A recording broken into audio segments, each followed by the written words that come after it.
So looking at your face, looking at the visual of you, and hearing this, like it makes it. I can almost not. I almost can't look at you. It's so congruent. It's like it's crazy.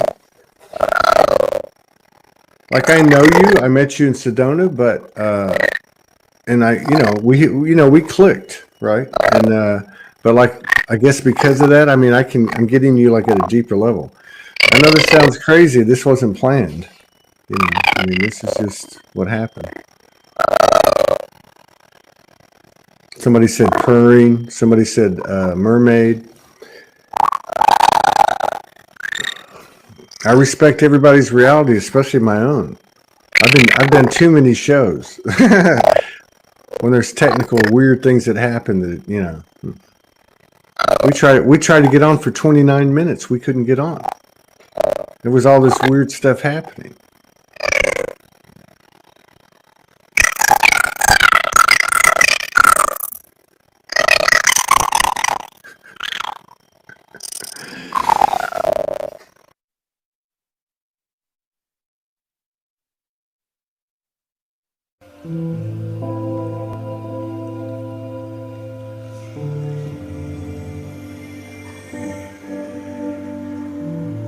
Conscious-colored energies are held from the other side, alternating currencies, healing frequencies alive, pleasing demons lost and found, pains of angels, thorns or crowns, light vessels, white, black, red, yellow, brown. Self-inflicted burdens spark, healing freakish tendencies. I finally found my mark, coded beneath these dependencies. A sip and swallow just the same, yin-yang vial of consistency. Come on, man, to play the game, pop the veins. It's a spirit of serenity. Blessed by fear's subtle epiphany. Fatal dreams found to lose. Earth face and anomalies. Dirt shine diamond blind. Every card's coming aces of one kind. Journey to divinity. Shedding skins and conditioned sins. Erasing false realities. Journey of extremities, chaos in the harmonies, finite to infinities, postulated possibilities. Freedom is fearless, and it's free. Spaceless time and timeless spaces, fought the light, found the dark, the holiest places, beat the hell alive for me. Flip the screen, change the script. Triple beam trinity full flip. Tetrahedron DNA blueprint. Sacred geometric and all magnitude. Enough to make you sick. Feel the poor, feed the rich. Now my friends, we got this shit. Sovereignty is serenity can't erase. Tap your heels, go with this standing room only is a holding place.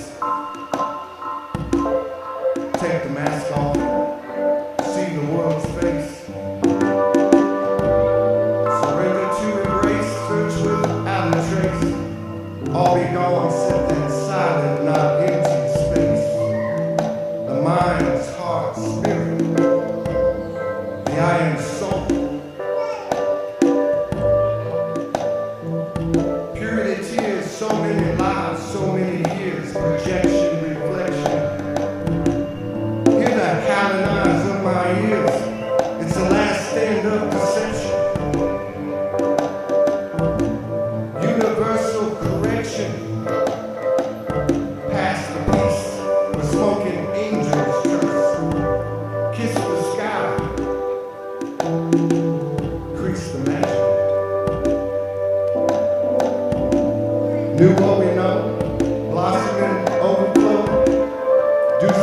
times 4, double down. That's infinity.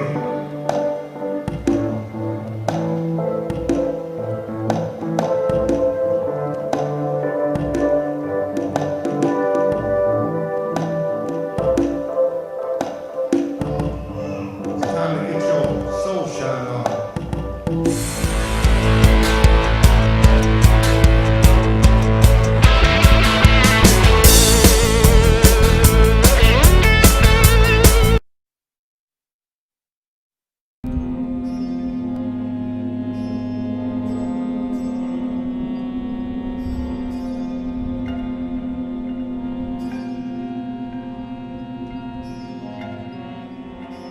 Each day is like the first, when bright gods and goddesses rose and walked, light flowing among the houses into the flowering orchards.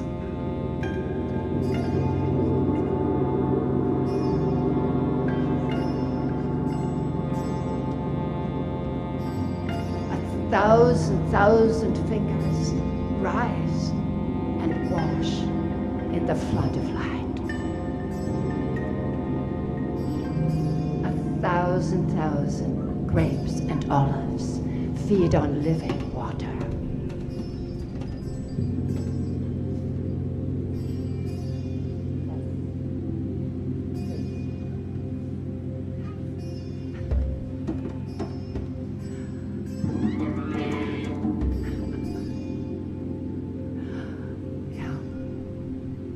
A thousand suns rise up out of the mouth of a single bird. Unspeakable grace in the fields and the cities.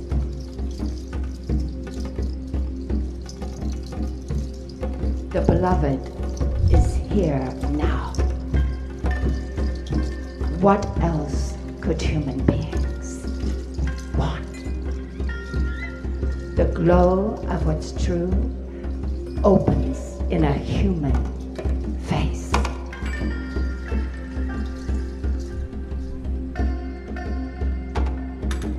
Each being, beloved, is your gold. Each being is your gold.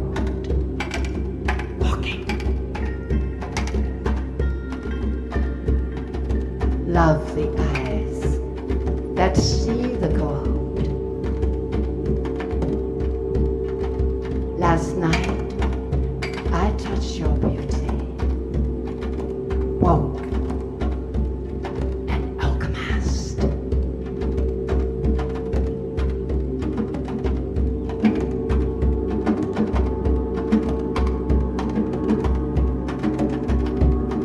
May we stand amazed in the presence of God. May we stand in the midst of celestial fire until our hearts are molten gold. May we walk everywhere on earth, radiant, complete.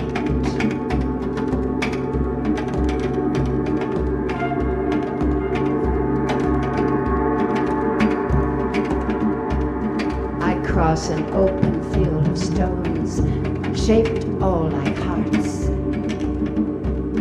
and say to the rocks, this one, be still, and this one, hold the rain, and this one, crumble, and its grains of sand shall mark my passage. Beat, beat, beat. The power of ourself is moving. Our heart, our mother, our passion, May our heart increase. May it grow wide enough to hold the hearts of others.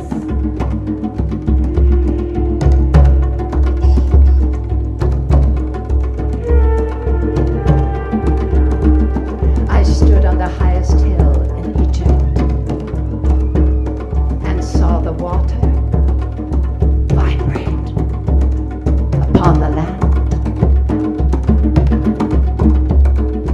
I can name every bright lily that grows in Egypt. I am the air of eternity, where the living water flows.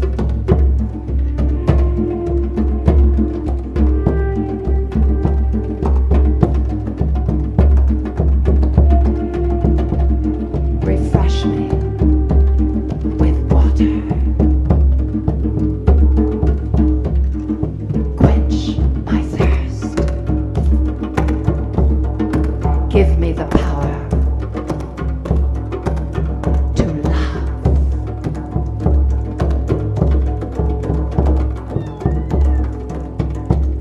I've sailed the waterway of the Nile and entered the sea of heaven.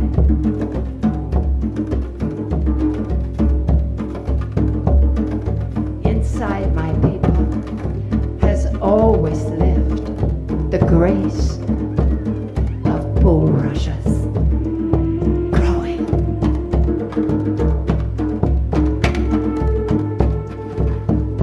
If you stood on the banks of the Nile, you might see the lotus and imagine that its 1,000 petals compose the lotus. But if you lived in its heart, invisible from without, you would know that the ecstasy at its fragrant core gives rise to its 1,000 petals. But this is a real fairy tale. And that sister is pure love, if you did notice. She didn't have to say a word. This is what's happening. So when people say love is the answer, this isn't from the 60s. This is some hippie BS. This is the real deal. But it's not love as we've been told. It's unconditional. It's free. It's liberated. It's sovereignty. Nobody, nothing has the right to impede upon you. Nothing has a right to encroach upon your field. But if it does, you can handle it. I can handle it. I refuse to participate. I don't care what timeline, what dimension, what reality I'm in. I don't care what I'm looking at. I am not going to give up my sovereignty. I'm not going to go look for trouble. But if trouble comes, then I am soul. I am an infinite, eternal, limitless being, and you are too. And that's the real dope today. So, you want to come up? I was going to ask you next. You see how this works? Telepathy, come on. This woman, I came online, I came off the streets, I get a laptop, 2013, 2014, and I see this energy. I didn't know anything about energy, not on a conscious level. So on the internet, the highest physical manifestation of the ethers, you start to understand what energy is. Somebody sends you an image. I get it off of pictures and words. And I start to see this beautiful, beloved, brave sister making comments on the stuff I'm putting out and other people. And I notice she supports everybody. And her wisdom is through the roof. And many, many times I said, why don't you come on the show? And she's like, no, I did that. Been there, done that. And then I start to find out that she's been doing work since 20 plus years. I'm talking serious work. We're talking pyramids. We're talking, harmonic convergence. We're talking all kinds of stuff here. We're talking about galactic wars, which is where we remember each other from. And I realized, Morgan told me, they're coming, and they need your support. And this woman, and many of them here, including Allison from New York, who sends $11.11 every week with a review of all the shows for the week, which I want to start publicizing because they're absolutely incredible. But Pamela Johnson is a very, very special lady. She came from Mexico. She's a beautiful, beloved, brave sister, and many of you know her. But also she's representative of a collective, many of them here. And I'm anxious to hear what she has to say. I love you. I love you. And I love you, brother. I have nothing to say.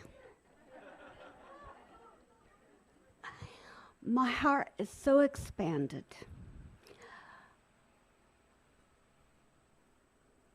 Around Mother Earth. I just had to ask to come up. I'm told I am one of the original creators of this earth. A lot of stories I could tell, but the only thing that is important to me is that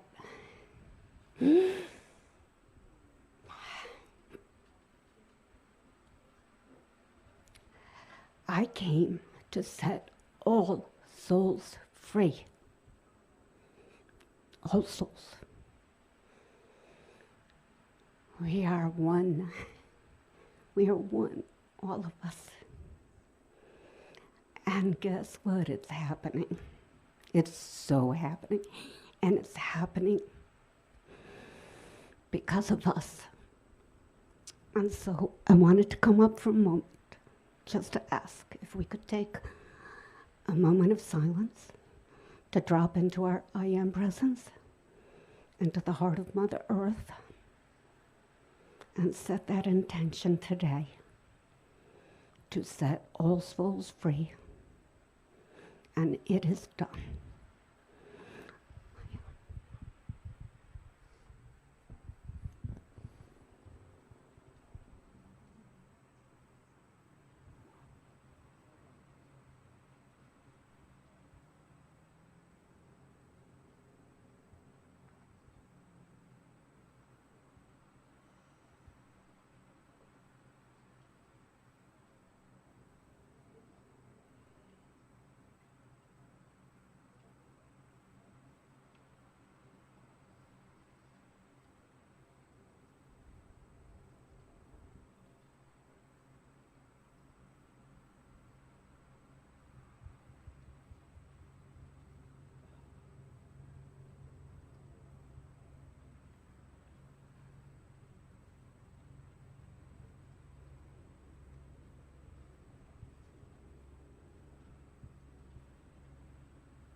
forever, and moments that contract, and it's like, whoa, that was 6 hours? What just happened?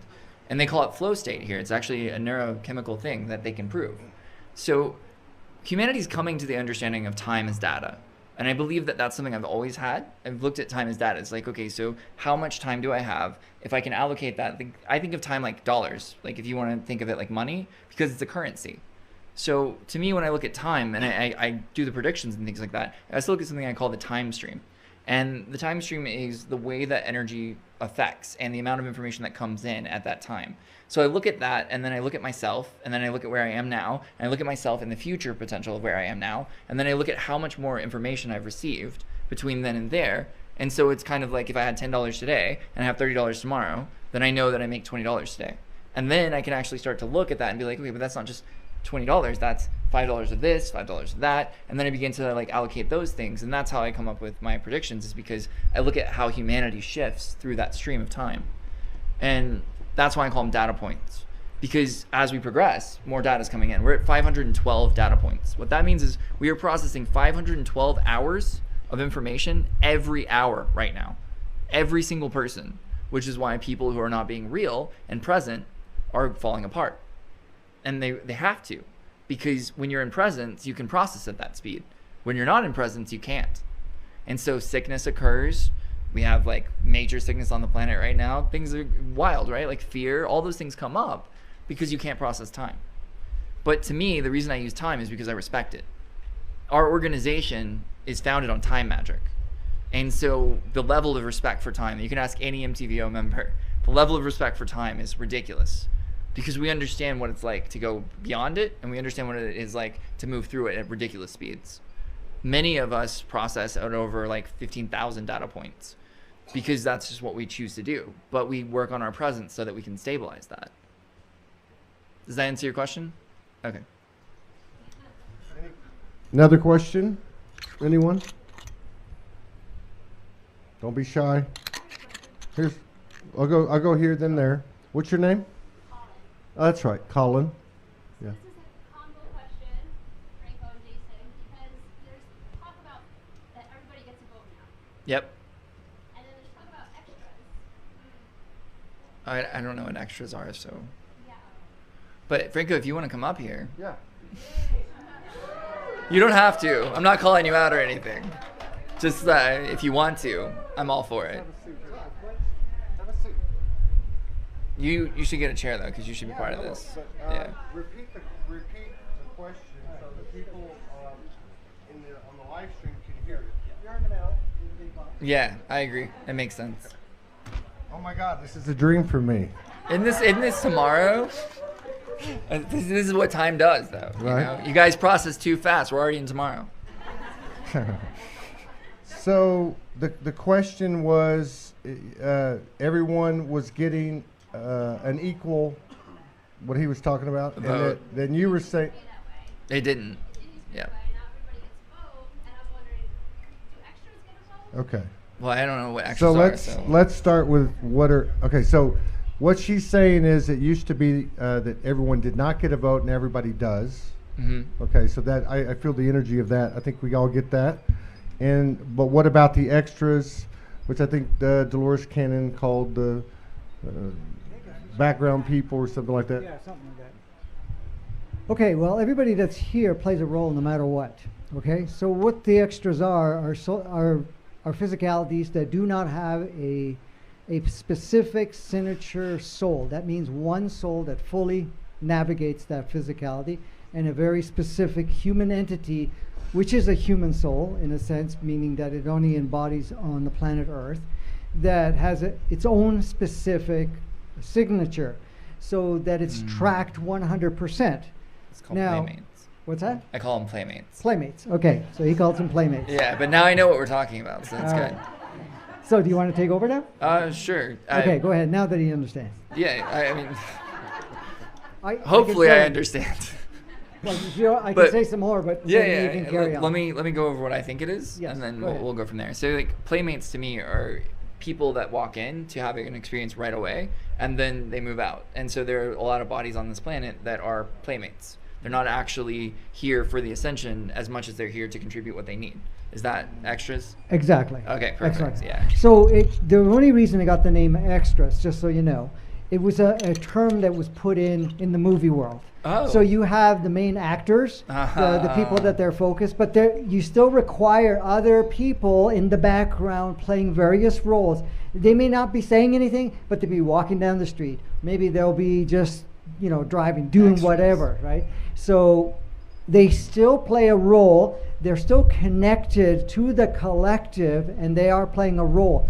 But they also take instructions much more directly Yep. to you, the main actor, the more, I used to call it the active player, that in a sense will help you move forward and to be more effective in what you're doing. Yeah.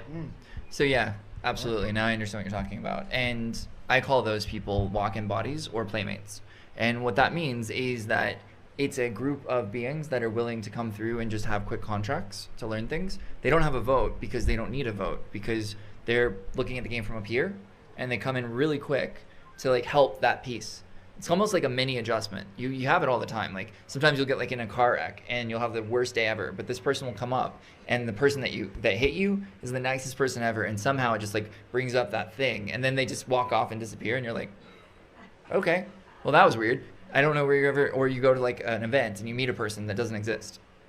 And that's normal. Like that's what I call playmates. And you can recognize them really easily because the way they look doesn't look right. Like it's like pure light coming out of their eyes on a level that's not normal, but it doesn't come from the rest of their body. So it's almost like they have like a periscope coming down from heaven into their eyes, but it doesn't connect in from the neck down. And so it's really easy. And then when I run into a playmate, I'm just like, cool, what are you here to teach me? Thank you. And then they disappear. And then the person's like, what just happened? And I'm like, no worries. But it does happen, like a lot actually. You got a question? No, I did have a question about the phone. I don't think I've heard you. Is there a way we can actually harness? Yeah, absolutely. And it's already created? So Yeah, I did. I built it. she's asking, is there a way to harness the energy from a phone? Is that right?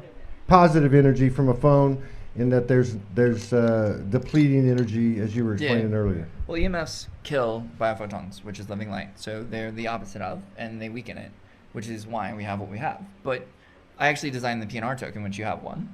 And if you set it on top of a phone and you put your hand over it, it creates a biophoton generator instantly. It's actually really cool. I'll be demoing that over there, so you guys will be able to explore that as well.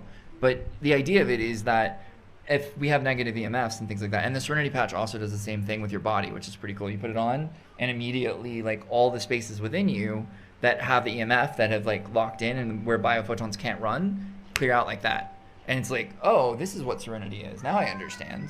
It's pretty cool. But again, the most powerful thing about tools is that you only use them when you need them, and only to learn from them, never to rely on them. So the coolest part about these patches is they attune to you where you are. They send a microcurrent, and they teach you to level up, and then you take it off, and you're at that new level. So eventually you'll out-level them, and everything I've ever designed, you out-level. Like, I will never design something that you're going to rely on forever, because that's just messed up. And that's not the world we're headed to. Good point. If I do my job... Oh, go ahead. Any comments? No, I agree 100% with what Yeah. you just said. Because that's the last thing you want to do, is rely on it. Because then we maintain a disempowered state, and then something else has power over you. Exactly. And it doesn't matter if it's another person or technology, is the same thing. Yep, 100%. If I do my job properly, you guys won't care if I ever exist again, and all of my technology won't matter. That's my goal. My goal is to become irrelevant. Whoa. Very cool. You got a question? Yeah, along the line of EMF and things like that, I'm experiencing a lot of static electricity in my home.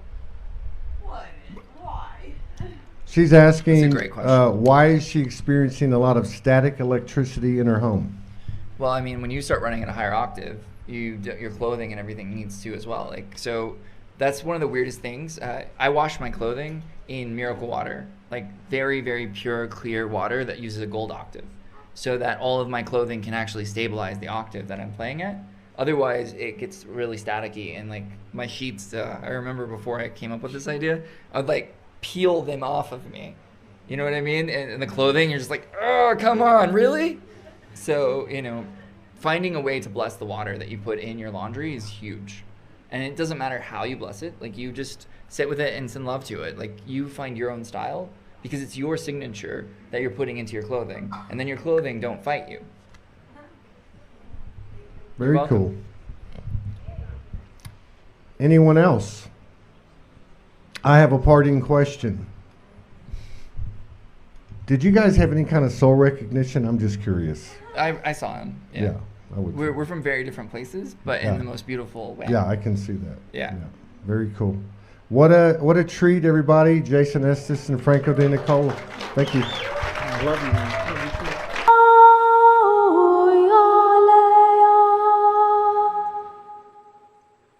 Shantura Matiana Akotianas se sikere grantanor Matiana Maya Aki.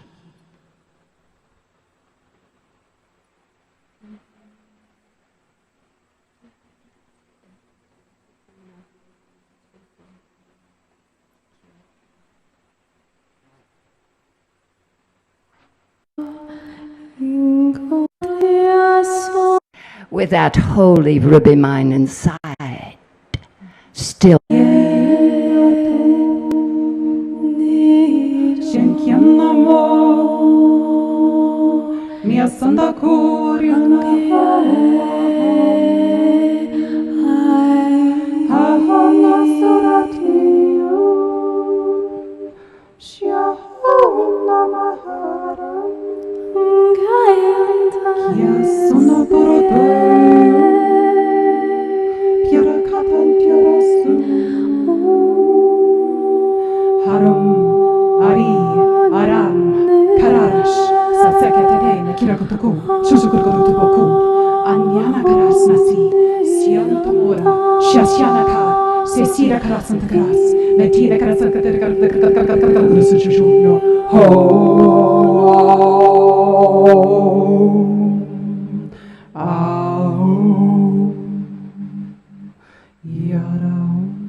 Elementals, fairies.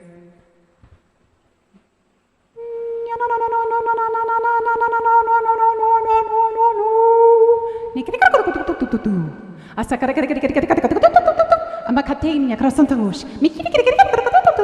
Ari, sisi, antu, amu.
Shantura, Matiana, Akotianas, se sikere grantanor, Matiana Maya Aki.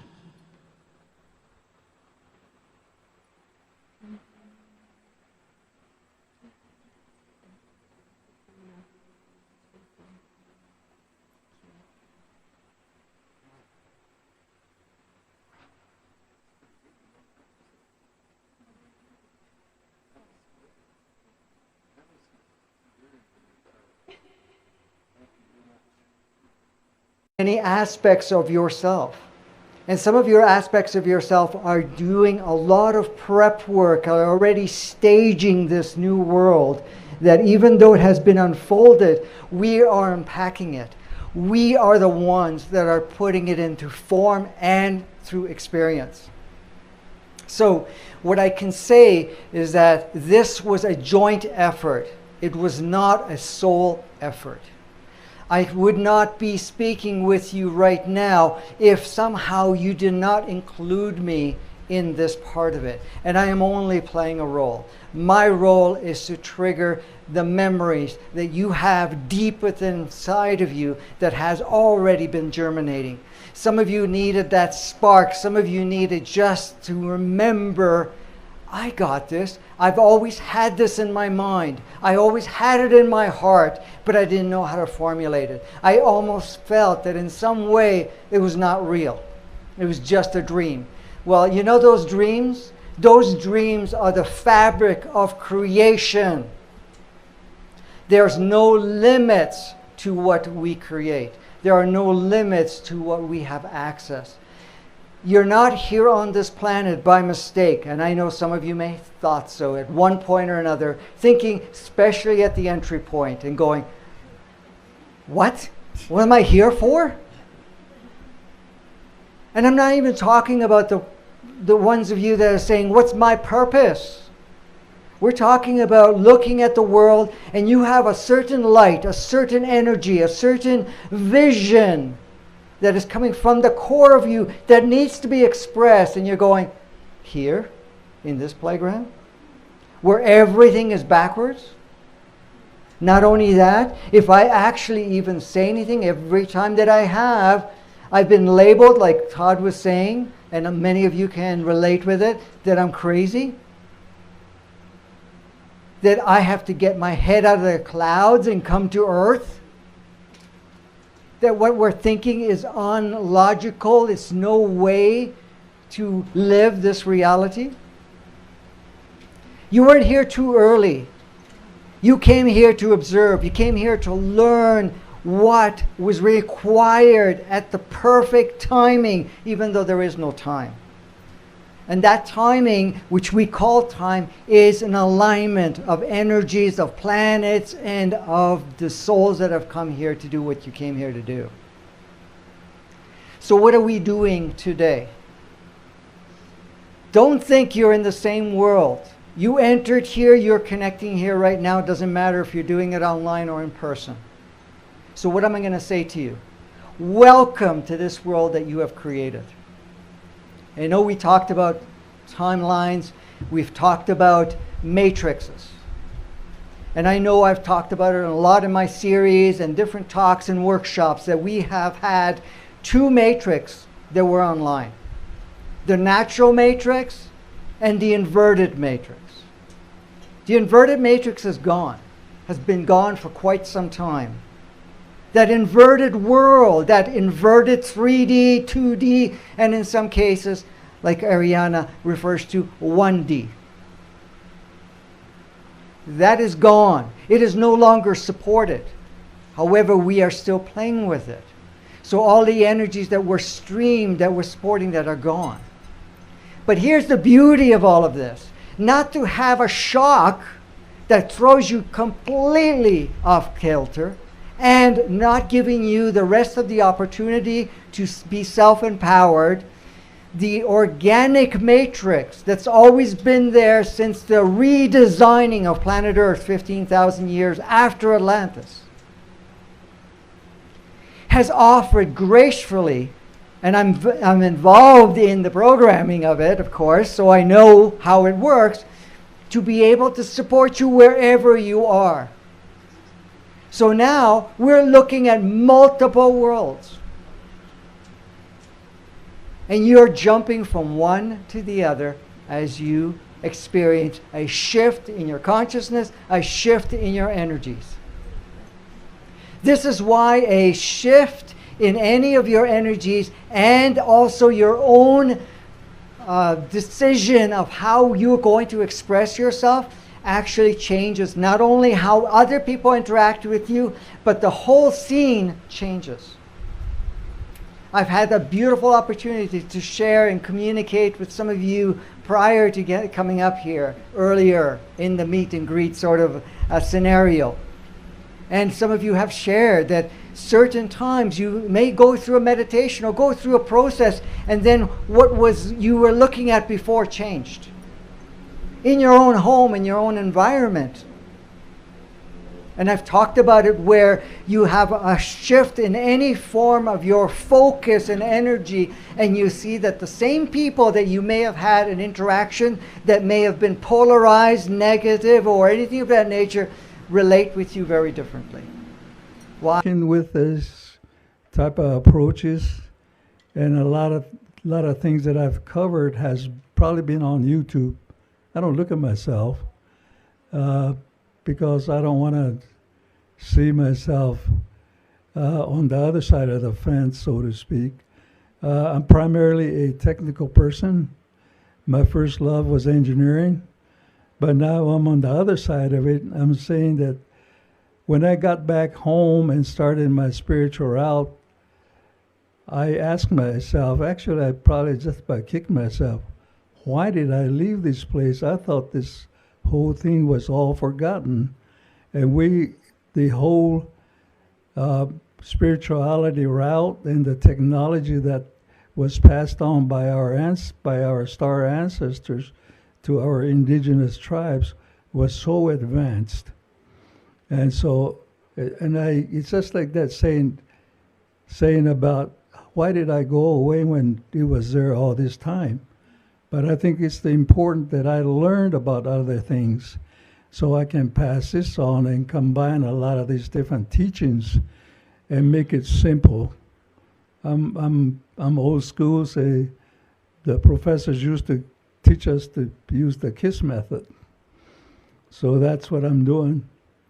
And I've been on a lot of different activities. I started out with Ancient Aliens. As a matter of fact, I was introduced here in Sedona when I first started working with the Ancient Alien group. One of the guys introduced me and he says that now here's Clifford Mahudi. He's one of the Ancient Aliens. And I walked up there and said, I was born last year, but I don't think I'm that ancient. Last century, I mean. So anyway, I've been working with a lot of those groups. Next week, I'm slated to go up to the Mega UFO conference as a standby because a lot of the people did not make it from Great Britain and other parts because of this false flag operation called COVID.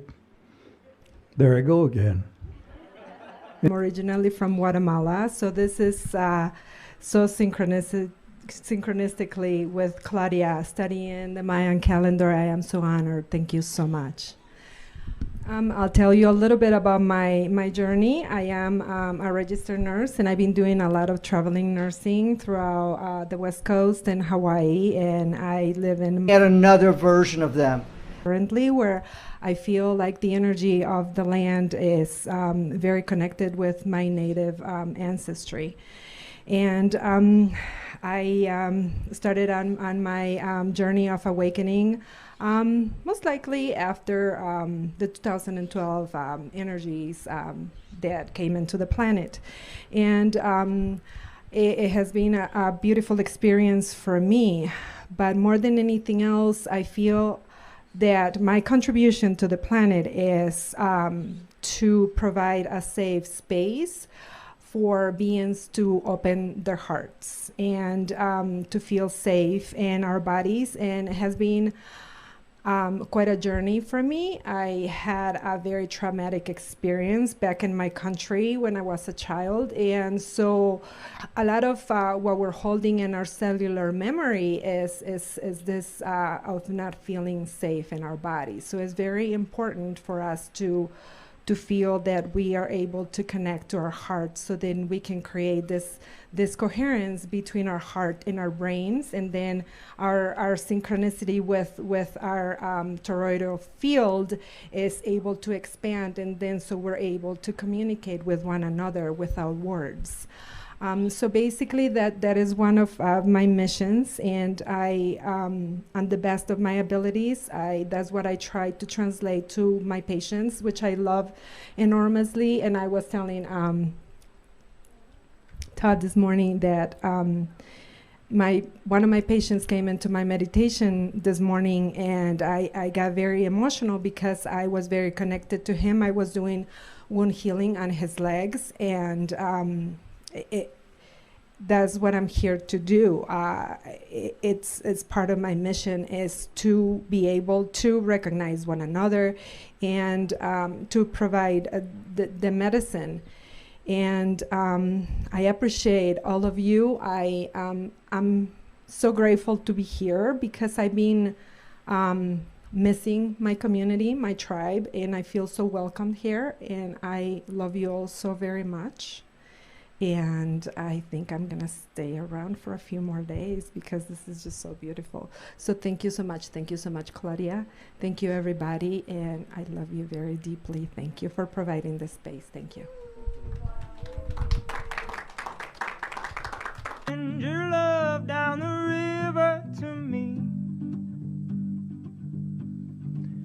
I said, send your love down the river to me.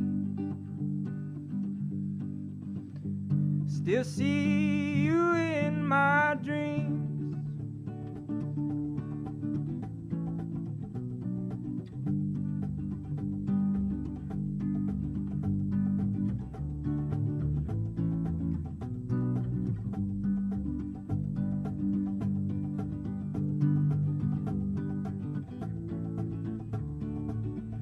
I said, send a flower down the river to me.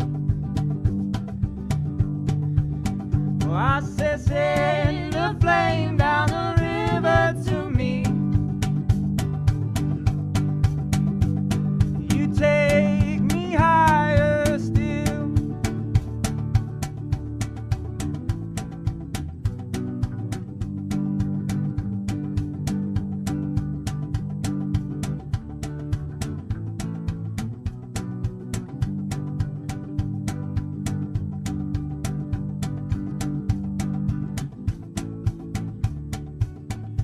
Or if you send to me some sort of sign about how lonesome I've been, I will surely buy all my time down the straight and narrow. I don't know what you saw in me, but God, I'm so damn thankful. Send your love down the river to me.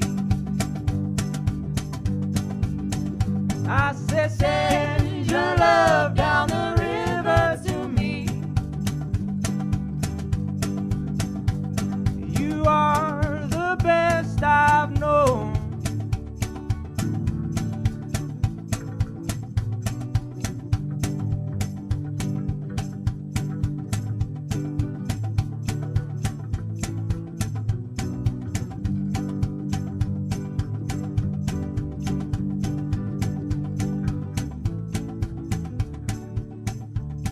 Said I,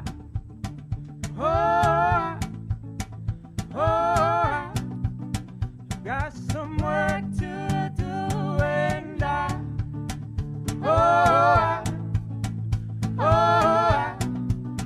I'm singing hallelujah. Send your love down the river to me. Oh, I said, send your love down the river to me. You take me higher still.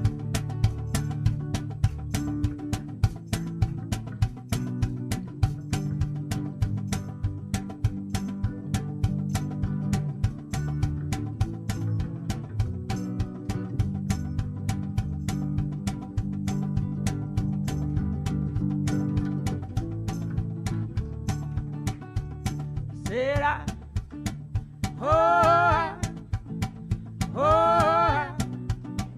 got some work to do, and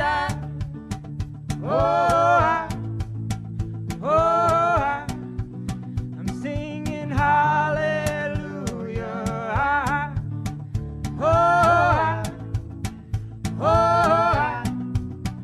Got some work to do, and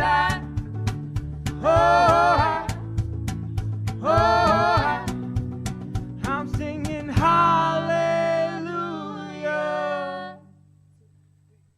Here, she's beautiful. Yes. So we're going to hand it over to you, and you can just take it from there. Okay. Well, like Franco, I could talk for hours, but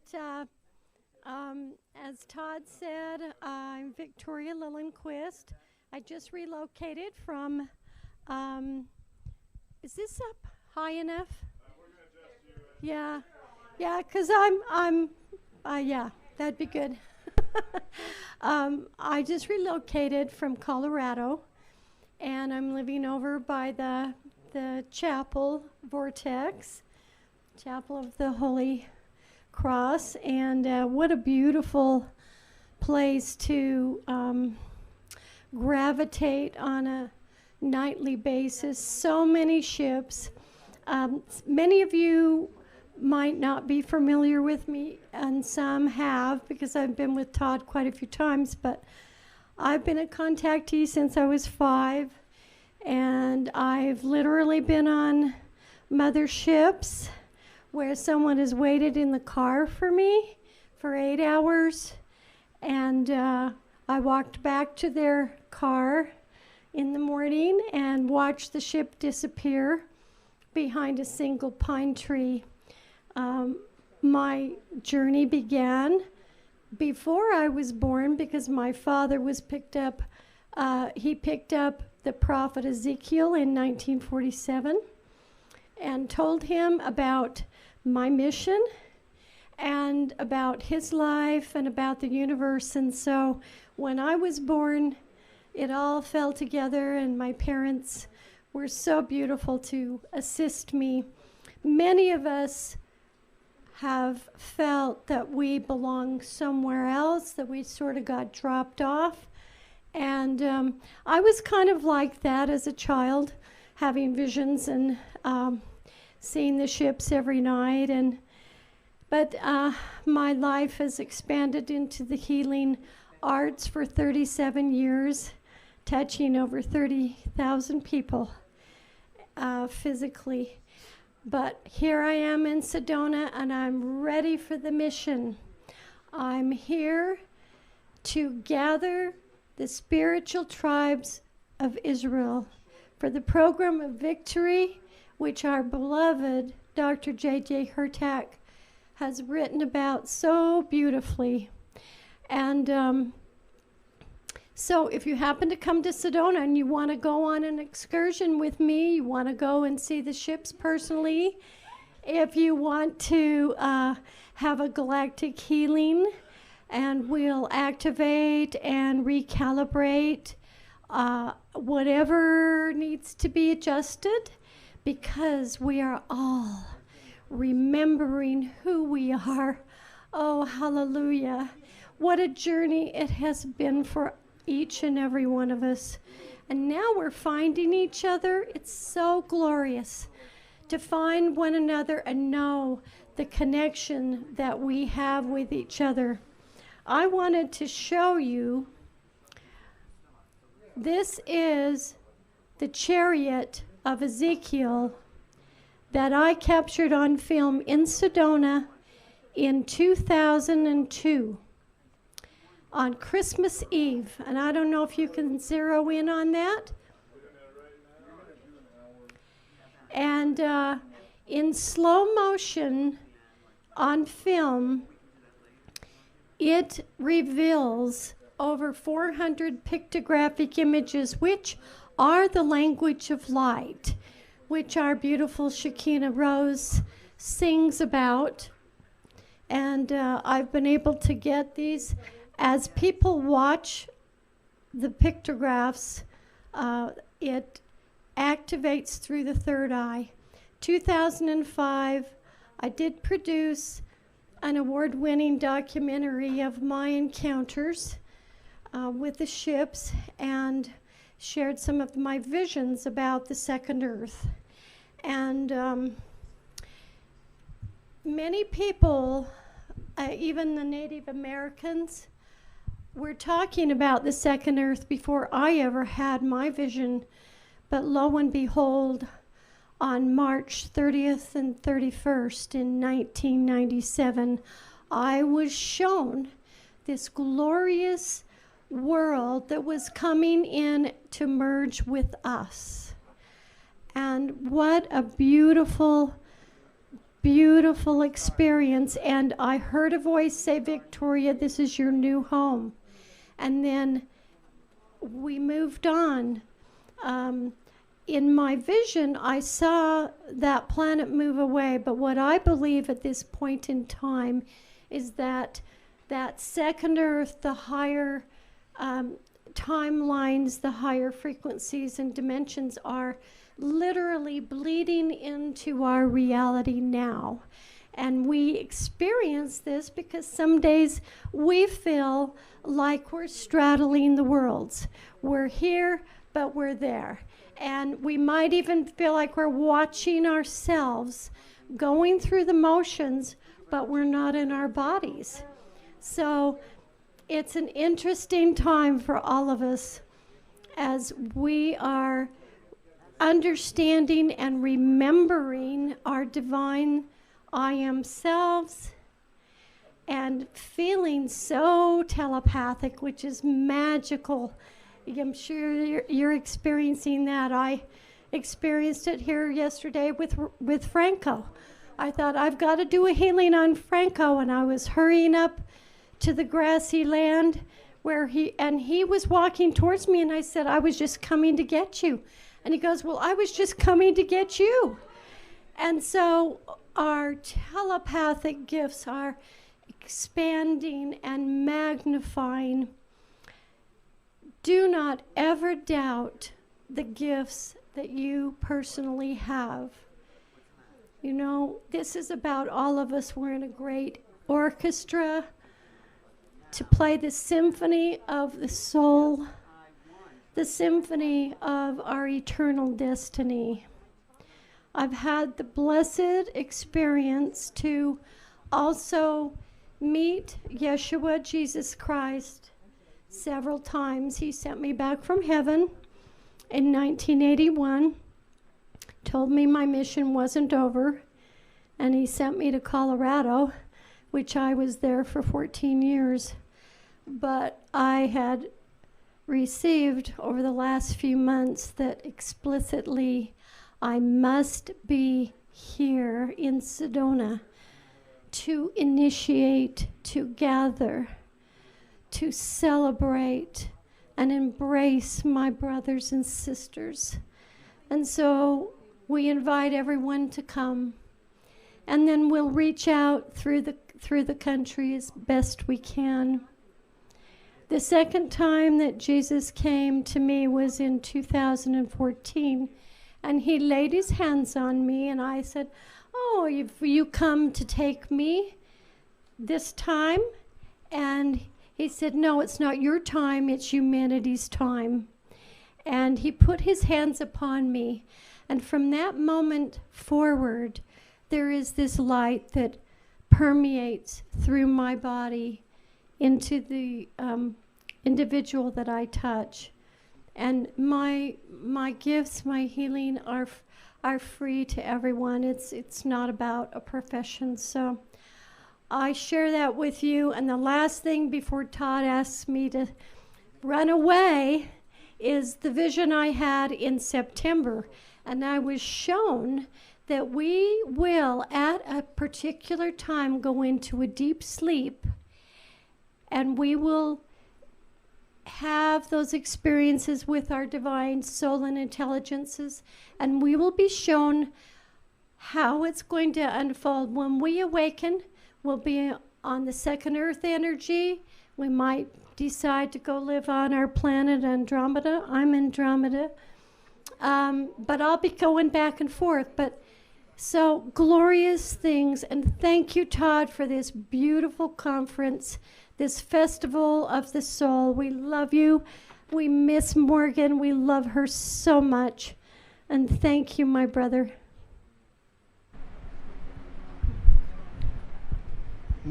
So thank you for your presence.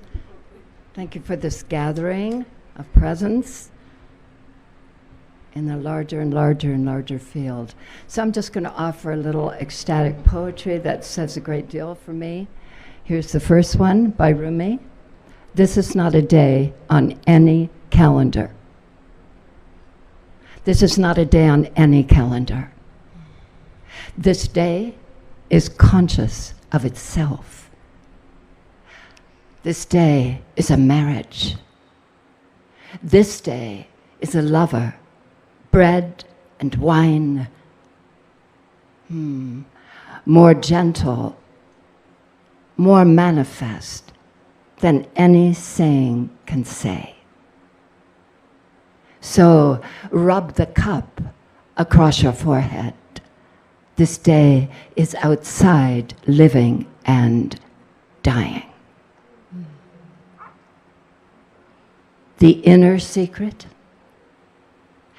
that which was never born. You are that freshness. And I am with you now. I can't explain the goings or the comings. You enter suddenly, and I am nowhere again. Inside the majesty. Now is the time the decrees of glory, that's us, are called forth into action. The family darling comes home. Wine without being poured in single cups is handed all around. A red glint appears in a granite outcrop, and the whole cliff turns to ruby. Be a ruby mine, open to the gifts of the sun. Don't die again. With that holy ruby mine inside, still unclaimed. Take your heart out into the vast fields of light and let it breathe.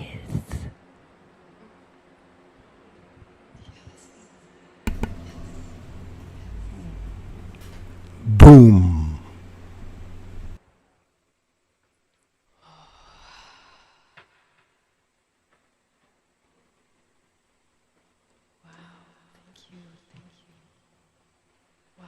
Thank you, Gabriella. Thank you. We're going to open up this divine portal of love right now with the assistance of the Cosmic Mother, the Earth Mother, all of the mothers that we have not had a chance to have this presence upon the planet in a long time.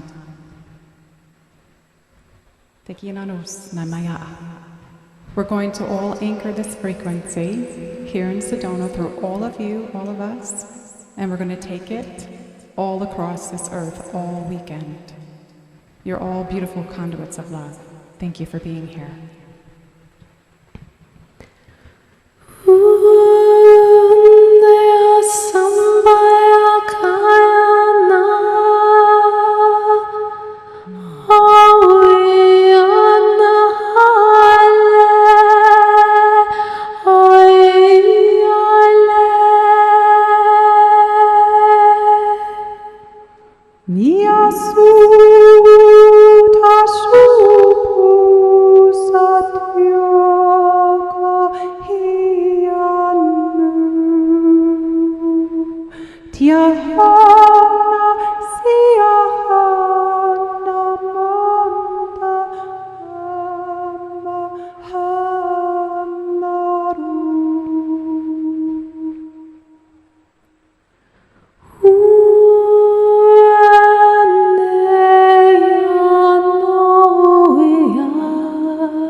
Angelic Katuras Masutas, Trinya Murana, Hahu, Shaka, Nyaya,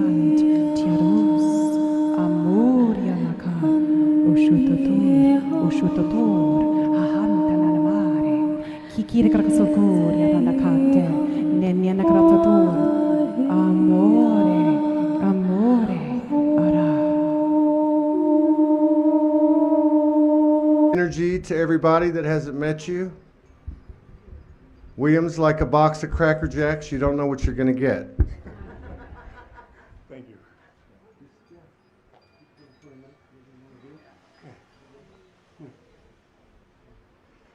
That's a surprise. Hello, namaste. A little introduction of me. I'm from the Netherlands, so try to do my best to speak in English. Yeah, a little bit of me, my journey. I was 3 years old and I had a vision, and that vision is now actually going on. In that vision, I had like a fortress that I saw. People came together, and then there was a chaotic period in time. And after that period, all the people that went out of the fortress, they built up the new world. So everybody who was not in the fortress didn't survive the chaos period. So yeah, what it means later for me in life was that it's the fortress. It means the Merkaba, your light body, Kuryani Shishina. So light language comes through when it happens. And so everybody is going through that transformation now on Earth to this chaos periodic of time. Yeah, we'll go to the new world. And people who are not managing, no problem, they go to the other side and they will come back when they want to. Okay, so yeah, that's a little bit of a symbology of my dream. I had a spiritual center in the Netherlands also. I created there a beautiful Merkaba of copper to activate my own light body. Went through a lot of processes, especially my main journey was what is true love. Kurishinati andu aritia uriandu uriantishi antiana. When I was younger, I had a very connection with Jesus, and a lot of you people probably do. The man itself is, I'll not go deep into that, but he represents love, unconditional love, carrying the cross, and that's connected to rebuilding the temple, and that's your light body, and that's also again connected to my dream. And yeah, every time when you fall, you pick up the cross and you're making everything new, and everybody's doing this in this time, especially in this time, because the vibration is very high and goes up. So your light is going to be stronger and you're going to manifest quicker. And you're becoming more one with your soul, your higher self, and you can say God. And I also say Goddess. And then the Spirit. Kuriti inda suuria.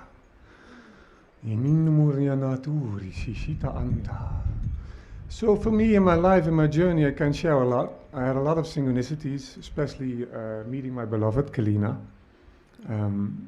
I did everything already in the Netherlands. It was a big transformation for me. And now it's happening again in the United States. And I was like 17 years old, and I said to my parents, my friend, I will go to the United States when I'm older. And believe me, you're manifesting your reality. And you don't know how it's going to be, because it's the magic of life itself. Surrender to God or your higher self, who knows, your journey. Always, surrender to that always, in every moment. Why? Your higher self is you. It's a being of power, of love and wisdom, and it's balanced, always. So above, so below. So when you allow your higher self come into your presence, then so within, so without, and the law of attraction, then you will attract balance in your life. And a beautiful quote of Bashar is, don't expect the mirror to smile first. It's not going to happen. It's a beautiful one. It's the same way as you're in relationships, you know, or you have some issues, then our ego is saying, I want you to forgive me first, and then I will forgive you. An old energy. The new energy is really that things are coming across your path, and you don't know what's going on and what's going to happen. And you need to have a lot of trust to be in that presence, in your divine presence in that way. And that's what life has shown me a lot. I'm very connected to Yeshua. Turya Surina India Kuryata Tiarin Muriati Shishinda Kuriati Ani Urita. That's why my name, Melchizedek. Mel is Emmanuel. Chi or Ki is life force, and Zedek is righteousness. And my path in that way, I'm very strong in my Michael energy, especially confirmed to more people now, so to stand also in my guardian energy, especially for my beloved, and the feminine. Surrendering to that in this time is very important for the masculine to guard the feminine. Why? If we surrender to our own feminine side, our own feelings, okay, then you're allowing your higher self, your light, grounding into your body. So everything that is not being felt or put away, what we don't want to feel of the past experience will come up. You don't need to know what it is. It's old energy. You already have experienced that. The only thing you need to do is forgive and to let go. And because you're a creator of real reality, you only have to say it. That's it. All is reflection, so it in, so it out. So always say, I forgive all. You can feel it. We can do it now. But yeah, just close your eyes. Go within. When you close your eyes, your energy is going inwardly. And at the moment that your eyes are open, you're sending out that energy as a projector. And then you will attract that. And believe me, in your astral body, there's no time.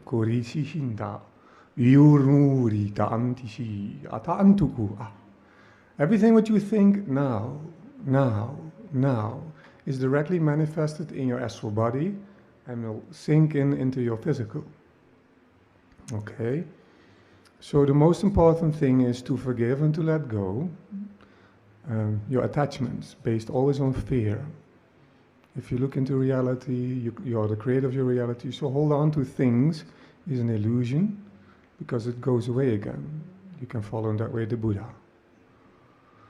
Okay, everything is a reflection of you, and those people were in unknowingness, or not strong enough to apply the wisdom, or they were not loving enough to apply the wisdom and the power, and not strong enough to apply the love and the wisdom. The threefold flame can now be activated within your being if you wish. You can feel energy coming down. So you don't need to know, just open up and just forgive energy, the energy of your reflections, everybody. Just say in your thoughts, I forgive all. You feel that you're opening the horizontal gateway, grounded, connecting to others, like I am that I am.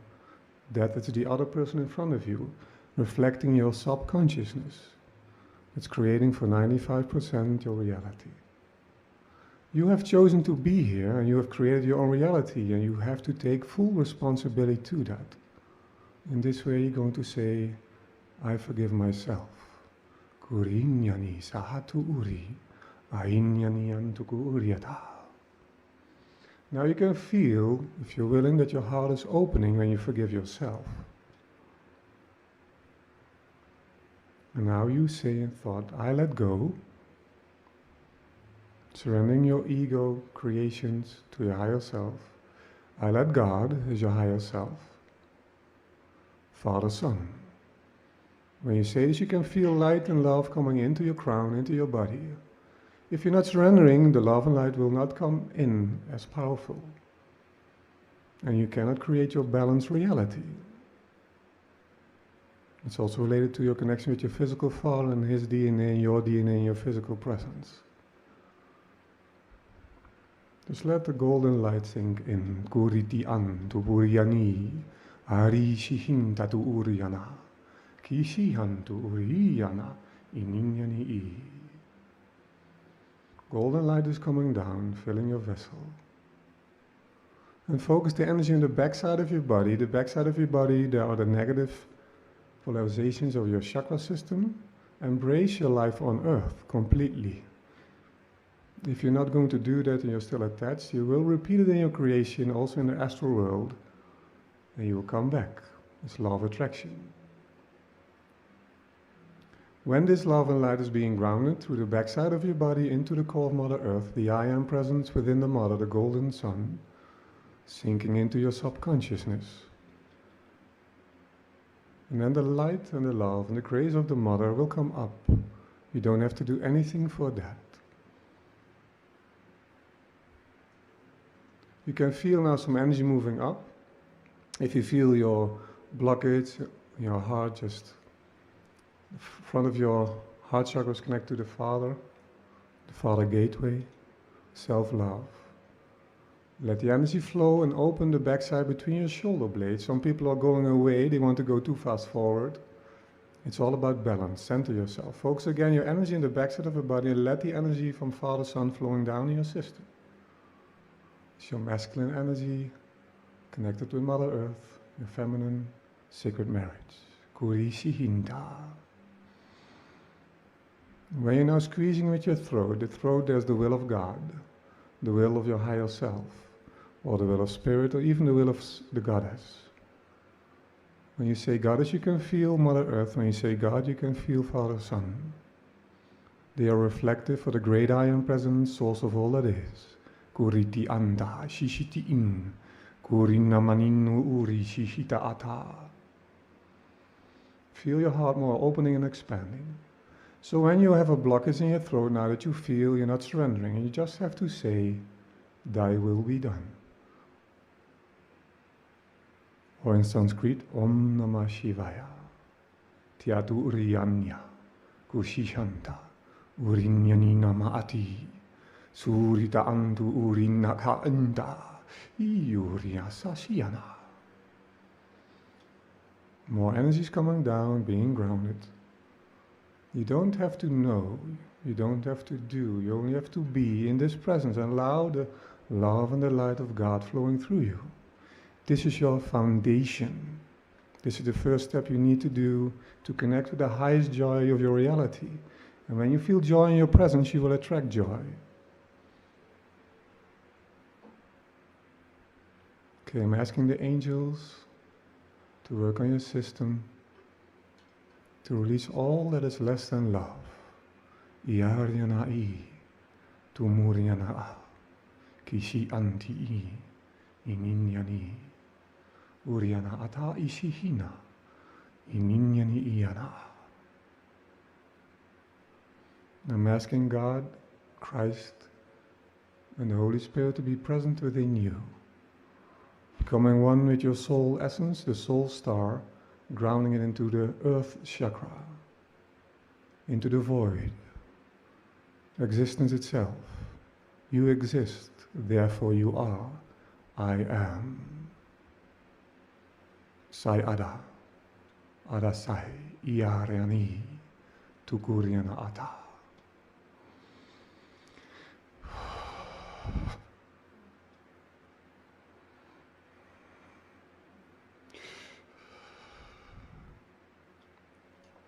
Howard, thank you for that moment. Thank you for being a part of this auspicious event. And thank you, Mr. Hertog, Desiree, JJ, for sharing with us today. You guys have a mic? You want this one? It can be mic'd or we can use whatever you have available. We got one on the floor to my right. Desiree, you can use that. And Alan over here on the far left. When you're interested. No. We're so pleased to be here this afternoon. It's really a tent of meeting. The Hebrew word hel means a place where people congregate to share the wisdom of the divine. And we are coming together into a divine awakening, a divine ascension that the governments of the world are aware of, and that is why there are what is called government disclosure programs. Right. Is this on? No? Oh, here. Okay, I guess we're not starting yet. But, okay, here, hold that. Okay, I just want to introduce who Dr. JJ and Dr. Desiree Hertog are.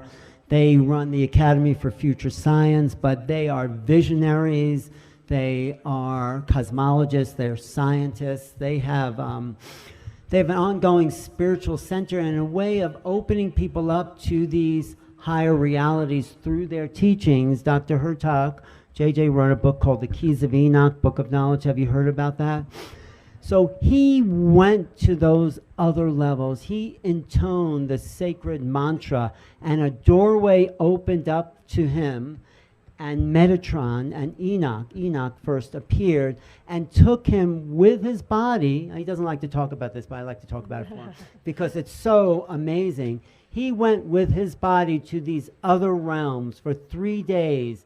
He went to one level with Enoch, and the next level he went without his body to the throne of creation with Metatron. So he came back and he reported what he saw on those multiple dimensions of reality. But, you know, a lot of people talk about ascension, but JJ actually did it. You know, he actually went with his body to those other realms and has come back to share the levels of reality that are not always apparent to us. And it's all, a lot of it's in this book, The Keys of Enoch, and many other books, The Overself Awakening, his later book, the Mind Dynamics books.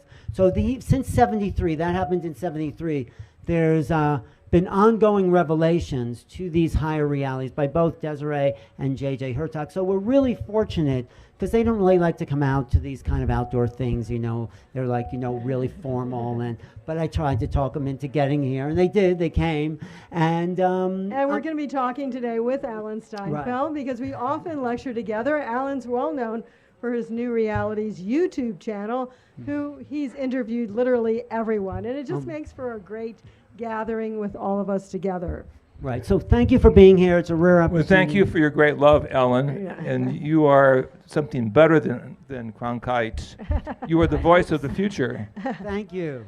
So many of you know us as futurists. Desiree and I have been involved with what we call the Academy for Future Science for 48 years, which means science guided by consciousness. Some of you know me from my work as a university professor. Desiree and I are highly academic. We work behind the scenes and worked with Elizabeth Rauscher at Stanford Research Institute, where we published some years ago a book called Mind Dynamics, which is really the proof of the gifts of the Holy Spirit, although the CI wanted to say the power of the mind and spirit does not exist. Right. Actually, this book is the real X-Files. This is the science of remote viewing, the science of non-local consciousness, which we all are. We could all remote view. We just have to decide to do it. The old traditionalists in the scientific community do not want you to read this book. But this book has the work of some of the best physicists and mathematicians in the United States. As a matter of fact, 3 advisors of President Kennedy were part of our experiments. Right, if we can, maybe Alan will lead us a little later in a remote viewing experience just to kind of get a little sense of it.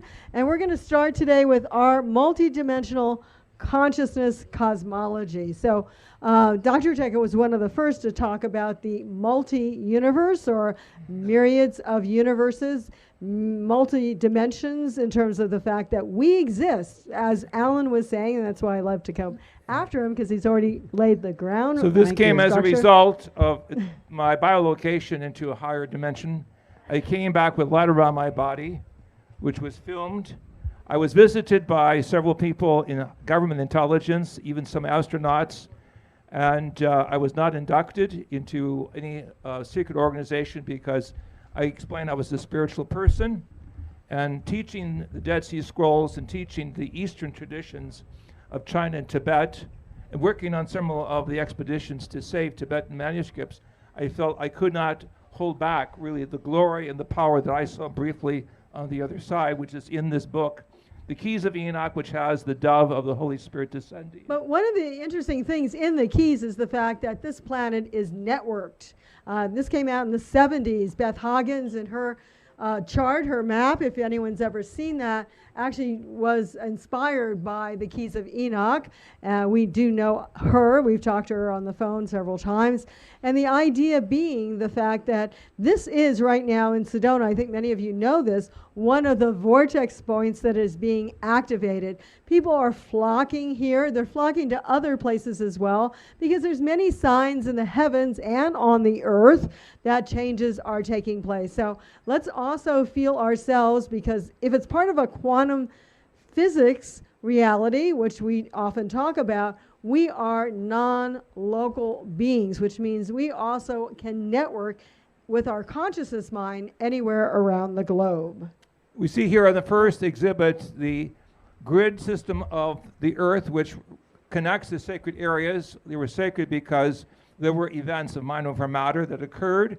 The sacred areas were places where people used sacred language, read poetry, had the exuberance of a dance with the cosmic others. So we're going to talk a little bit more about extraterrestrial intelligence, and then we're going to move into more the consciousness field, because we feel that's really our own evolution that we're going to be first making contact with, for many people on a global basis, with extraterrestrials. But simultaneously, we have that ability to network into the heavens with our cosmic family. This is part of our family. This is the Integratron. How many people know about the Integratron? Okay. George was a good friend of ours. We worked with... yeah, we personally knew George Van Tassel, and after Contact in the Desert, when it's not virtual, as it will be this year, we, Alan Steinfeld and ourselves, actually go to the Integratron, for a meditation. Can you get him out of here? It was also a place for the indigenous to meet, a holy place. And I'm wearing a teaching cord from the Xavante Nation of Brazil. I'm an honorary chief of the Xavante Nation. And it's interesting that as a linguist, I saw a similarity between many of the Native American maybe playing out their own evolutionary role. in our space. Alan, do you want to talk about that? Because you actually, there was a guy in Sedona named Posty. I don't know if anyone remembers him. Virgil Armstrong. He was actually CIA, and he says they need us. We don't need them. That's not true for all the aliens, but that was the book he wrote.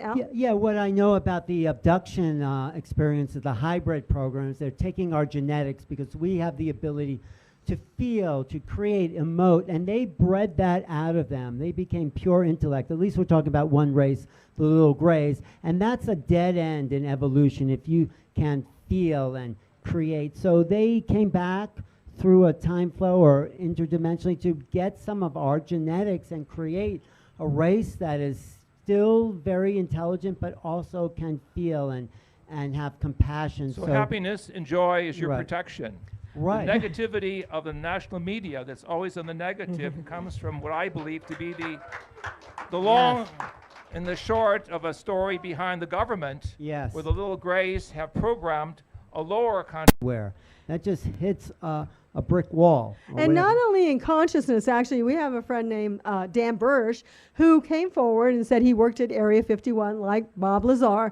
But unlike Bob, who just saw the extraterrestrial spacecraft, he worked underground, S4, and he encountered an alien being, which is kind of later known as the J-Rod. But actually, what Dan Bursch was a microbiologist. And what the alien was doing was not just giving us technology, which they did, and yes, some of the UFOs flying over our government, but most are not, I would say, at this point. But in addition to that, they were asking Dan to help them. They had a neuropathy. I think some of you know what that is. Their body, because they have been so many times cloned, even though they're living species, they're not robots, they actually keep degenerating. So it's not only the consciousness in some cases that have degenerated, but it's also the physical body. That's one of the reasons that Also, gravity is a lot more to deal with here on this planet than it is on these other planets. Actually, gravity is a stress that makes our bones stronger, and they don't have the same physical capacity. Because, again, they're not fully embodied. They're not in love with creation, like informed like the way we are. They're just all mental, which is okay if you want to be that way. But. So a couple other points. Extraterrestrial predictive science may have been seeded onto the planet. In other words, what we like to say is we've even been talking to people, because this is a big release, as some of you, all of you should know, by June 24th, because of a small insert into the COVID bill in January by Marco Rubio from the Senate Intelligence Committee. The Senate Intelligence Committee was supposed to have access to all the alphabet codes, information, and secret things, and then they were going to give it back to us. Now, many people think they're going to put off the deadline. Many people think they're not going to say much, but whatever. But people are talking about it. Even ESPN sports station is talking about UFOs. We're going to see what's happening If next we're lucky, month. they'll mention that there are artifacts on our sister planet Mars. But we said this in the Keys of Enoch in 1973. They're probably not going to go back further than 2004, which is okay, because the Keys of Enoch say 2004 was the awakening point for most people on the planet. But the problem with the government is, oh, they're saying, yes, there's UFOs out there, they're calling them UAPs, but they never mention the A word. That's aliens or extra. They do not, nothing in the government has mentioned life forms on other planets. They say, yeah, there's something out there. We don't know who they are. Maybe where they think they're the A from. word is amnesia. Maybe. But that we're not consciously aware of the real game. No, but that's they're like planning out their narrative, so they want us to think, again, this cultural programming, what they want us to think. So yeah, because our real cultural programming, if you go back to Clifford Mahooty, in terms of the Star People, the Hopi, and the Zuni, have all talked about this. But we just did a recent interview with Alan that will be out shortly, that even the Judeo-Christian actually talk about this. The whole concept of the Elohim is a plurality of creative force that exists in the universe. The many and the one. Not to mention the Vimana of the Sanskrit. So every religious belief, but you have to go beyond the religious into the original teachings, talk about that we're just one small part of the vast universe. So it doesn't fly in the face of any ancient religious teaching. It really does not. Not when you we go back. published the Keys of Enoch in '73, we talked about the rapid melting of the Arctic and Antarctic, but people thought that was way over the top. They didn't take it seriously, and we saw now in the last 20 years what government planetary scientists have said. Right, so that goes back to our next point. Earth changes may have been programmed for this time period. Well, programmed or not, we're in for some major Earth changes. We've worked quite a bit in sustainable development. We monitor worldwide what's going on the planet. There was at one point 47 volcanoes going off on the planet just in the last month or so, even volcanoes in the Caribbean and volcanoes all over the place. Under the ocean. This is not helping global warming. So it this actually just fine adds to it. planetary, shall we say, sliver between the inner core and the outer core is being crossed. So there's also a large South Atlantic anomaly, which it means there's like almost no magnetic fields in the area of South America. It's coming all the way from a point in South Africa, but it's affecting South America. This planet is rapidly changing. Yes, we all should be driving electric or our preference, hydrogen vehicles. Yes, we should all have free energy. We should use solar, certainly out here. But still, this planet is changing, which is one of the reasons why Dr. Hurtak in the 1970s was told that they are feeding us massive amounts of information to wake up our consciousness for this time now. And that's why we're all here. Right, Alan? We're here for this time. Massive education That's why restart. we're all here. We're all here in this room because it's So time. overcome the concept of fear and death, because that is part of the stepping backwards rather than forwards. So we have a nice cartoon Oh, here. this cartoon, yeah. This is Alan's part. Oh, this is from the New Yorker. I love this little comic. I'm going to another dimension, honey. You need anything? So that's how much, though, this idea of interdimensionality is starting to seep into the collective consciousness, because we are interdimensional. We just have to realize that, wake up to it, right, Todd? I know. 3 findings of SRI, Stanford Research Institute. We are interdimensional, we are multidimensional, and we are non-local. In other words, our consciousness is here within our body, but also within the consciousness dimension of the universal plenum that we are all connected And with. we could remote view, we can remote sense, and we could remote influence. Thoughts are things, and that's part of this interdimensional understanding of who we are. And if we, as a government, don't have stargates, the aliens do go through hyperdimensional travel. That's what we were writing about in Alan's book. And we do believe somewhat of what this Israeli person who is head of the Israeli space program, even though it's a security space program, they call it, and he said that some of our astronauts have actually been taken to other planets and even visited Mars. We know that Mars once had an atmosphere, once Mars had a civilization. This is part of what we heard from even our African Zulu friends, that they came from Mars here when Mars went through its own physical changes. So we look at star gates, real, imaginary, on public television, but we look at that in terms of the sacred areas that we visited worldwide, even under the ground in Ecuador, where I was able to go into an underground cavern system and see platforms and designs that were there from higher intelligence. Right, it's a little hard to see this, but this is our friend Colleen, who actually just recently, like everyone else, moved to Sedona. Anyway, but she's surrounded by like 100 orbs, and it's kind of beautiful. So there's different levels of intelligence. I mean, we talked about the ET, we may get back to that a little bit, but we really like to talk about the energy orbs that are often in our midst. Sometimes you can't see them until you take a picture. Let's do a little, maybe mantra, bringing them in a little bit here, Dr. Hurtak. The Aramaic expression layaway Shekinah or Shekinah. He'll do it like once and then just join in with us. I'm going to activate it musically, but I know because of tonal differences in each of our voices, it's better just to do it verbally within the consciousness that is reflecting the pious and the purposeful attention that's needed. Layaway Shekinah. Try to join him. Layaway Shekinah. Layaway Shekinah. Layaway Shekinah.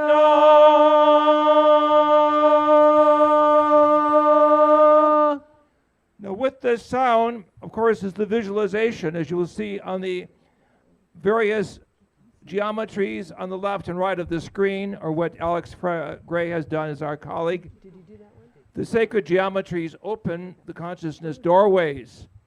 It's not simply consciousness, small c, it's consciousness, capital C, that has interdimensional modulation. So again, sacred art or sacred geometry must be there with the music. The mantra is strongest because it opens up all 7 seals, where you begin to realize your body is a musical instrument. And then what that is, of course, the cosmic view. We call them the cosmograms or cosmic pictures of how your mind has intention but also extension to connect with the other realms of intelligence. Obviously, you want to go to the highest level possible so that you work with masters or brothers and sisters of light that will not keep you under territorial confinement of negativity, repression, imbalance, or the whole 9 yards. So Ellen and Dr. Jack, we're talking about this, our work with mind dynamics in space and time. And this is one of the remote viewing pictures.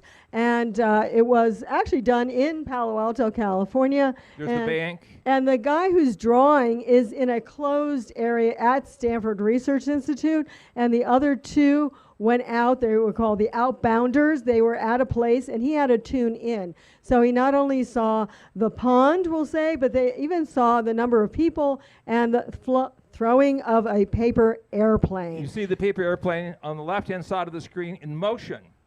So it's one thing to see 2 individuals, but to pick up the subtle differences of motion as the paper airplane, which is almost invisible even in normal situations, shows the high ability of the inner perceptual apparatus that we all have. So this is all starting to be understood by quantum physics. The idea, and this is something that Ingo Swann, who is a mutual friend of all of ours up here, actually did. You're not sending and receiving your thoughts out there. You're not traveling with your thoughts over to another place.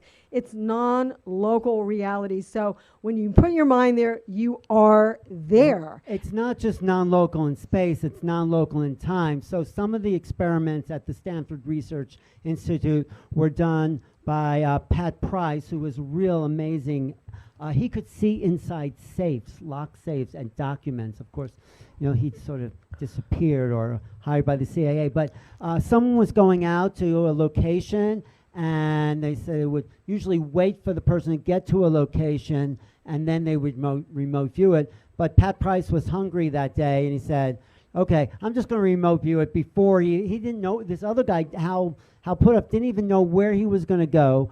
Pat Price remote viewed it where he was going to be at 2 o'clock, like at 1 o'clock in the afternoon. They went to lunch, and Hal was wandering around and said, okay, I'll come here, and he just decided, and that was the target that Pat Price got. So it was remote viewed beyond time, which means Is there predestiny? Is there non-local? Do we exist beyond time and space? So that was some of the time and space experiments. So we're not done. confined to our software or our hardware. Or time and We can space. use what I call lightware. The keys of Enoch refer to this in the ancient biblical references of the Psalms, of the mind that is able to have omnidirectionality. The Tibetans had this in ancient times also. But again, in the movements of thought, in geophysical confinement, the laughter curtain has come down amongst many of the nations of the earth, and we've forgotten about the heritage of our ancestors who were the true prophets and mystics who could see other realities. Right. That heritage is being recovered presently. We're realizing that we do have this lightware to reach out and to understand the changes that are on our doorstep. Alan's going to give us for just 2 minutes a remote viewing experience. Yeah, we'll do a little remote viewing session. I know this is beginners, but the idea is to get out of the way and get the signal from the noise. The noise is all the stuff you're thinking about all the time. The signal is just boom, something pops into your mind from nowhere. Okay? So close your eyes and just try to take a breath in and breathe out. Forget who you are for a minute, all the stuff you're thinking about. And it's not about guessing. Just clear your mind, take a breath in. Where are they focusing? On your I'll tell mind? them. Okay. And breathe out. And breathe in. And I have an object in my left pants pocket. That's not anything you think. So just see what kind of image. Don't guess. Let it come to you. Let the signal come to you. And just see what you can tap into. It's not anything you normally think about. That's your mind. The psychic signal is something else. If you were to hold this in your hand, what would you feel? What would you sense? What would it look like?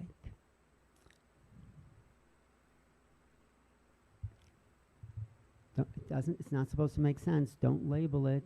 Don't go to left brain. What's the feel, the shape, the color, all that? Just let it come to you. Don't reach for it, it'll come to you. If it doesn't make sense, it's good, because that's your left brain trying to make sense. Okay. Something simple. It's not complicated. Just whatever it is. I know this is the first time, but just go for it. Space Cadet. So I used to do the shows on Zoom, and every time I do a show on Zoom, there'd only be one person in the audience, and it'd be Delia the Space Cadet. So one day, I stopped using Zoom, and I don't know, I hit her up, and asked her to do a show, and anyway, this is how things happen organically. She hit me up one day, she goes, "You don't have an Instagram. Do you want to make a Soulogy Instagram?" I said, "Yeah." She goes, well, you know, like you just said, give me the ball and let me run with it. And that's what you did. And we have a lot of people like that. So she's one of them. I have no idea what I'm doing. I was walking and I was like, oh, he's finishing up. I'm going to go sit down. And then I find myself over here. This is how things happen, right? In the end. And it's been amazing and it's been interesting. And even before that too, when we talked about possibly doing something or getting on the show, it's like, oh, I thought we talked about this. It's already in the ethers. I thought I said yes. Did you not get the message? But it's been interesting. It's been amazing. And just the connection and all over the soul, it's just been breathe, right? Stop and breathe and enjoy this magic that we've created. And thank you everybody that's on the live and watching. You guys, a lot of my friends are also online, and with this whole situation that's happened, I've connected so many people all over the world, and this is what really it's about. Sorry, I'm just having so much energy come through. I'm just gonna go with it.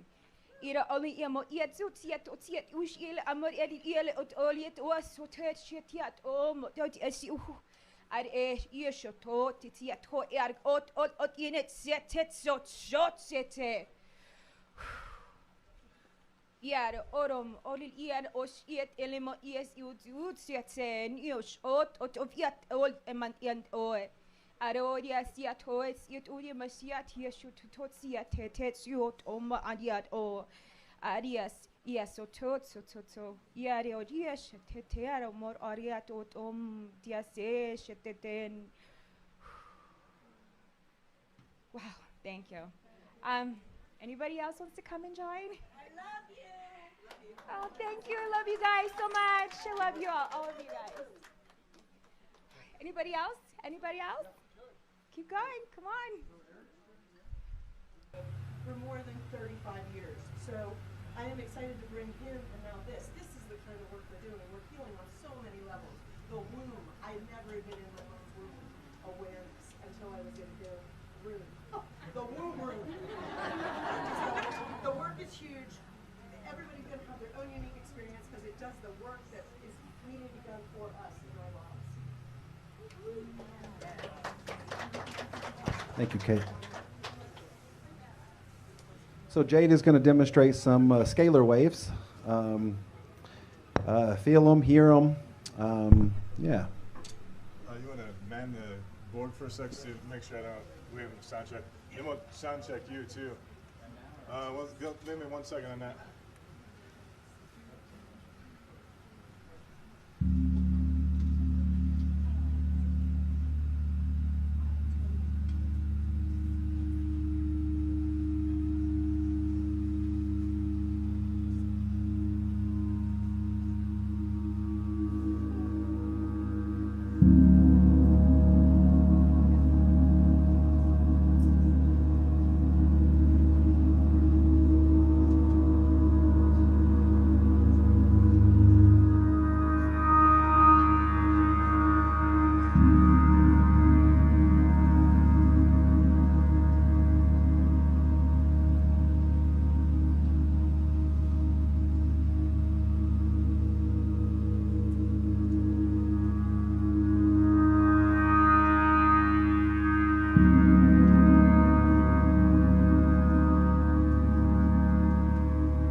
What do you notice about the higher frequency?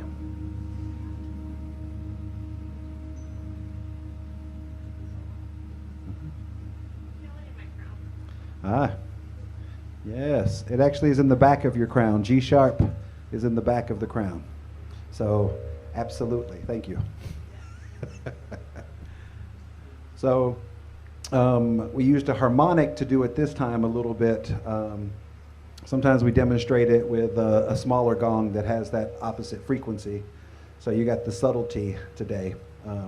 Jade's going to do it again, but he's going to do it with the bigger gongs of the sun and the Atlantis gong here. It's a little lower frequency, so you may be able to hear it a bit better.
Notice how it completely takes over the other sound. So when awareness is present, it cannot be lost.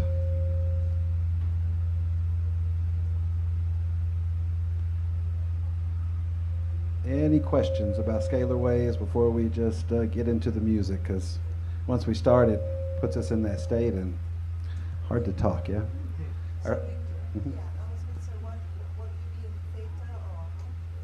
Today we're looking for more delta.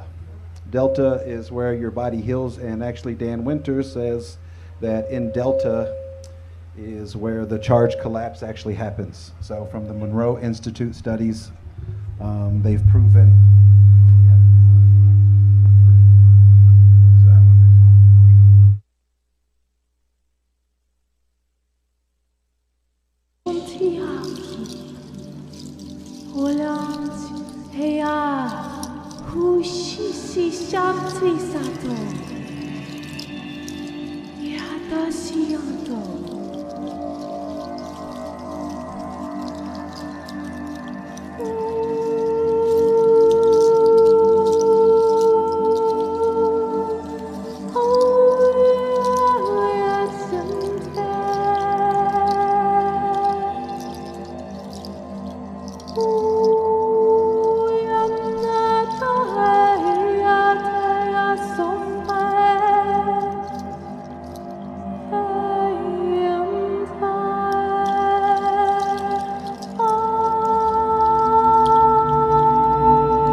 Hear my voice. I am here. Ish and Eliasutia.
force, that divine feminine force stood before him holding a sage stick. This is the kind of energy. Can you imagine a tank rolling up on this? If she's protected and supported, and that energy within her is allowed to come out. Well, the great thing about that is when a distorted masculine energy, could be a woman or a man, comes into contact with that energy, it begins to transform. This is the true virus on this planet, is the I am soul. So this is my friend Cooley.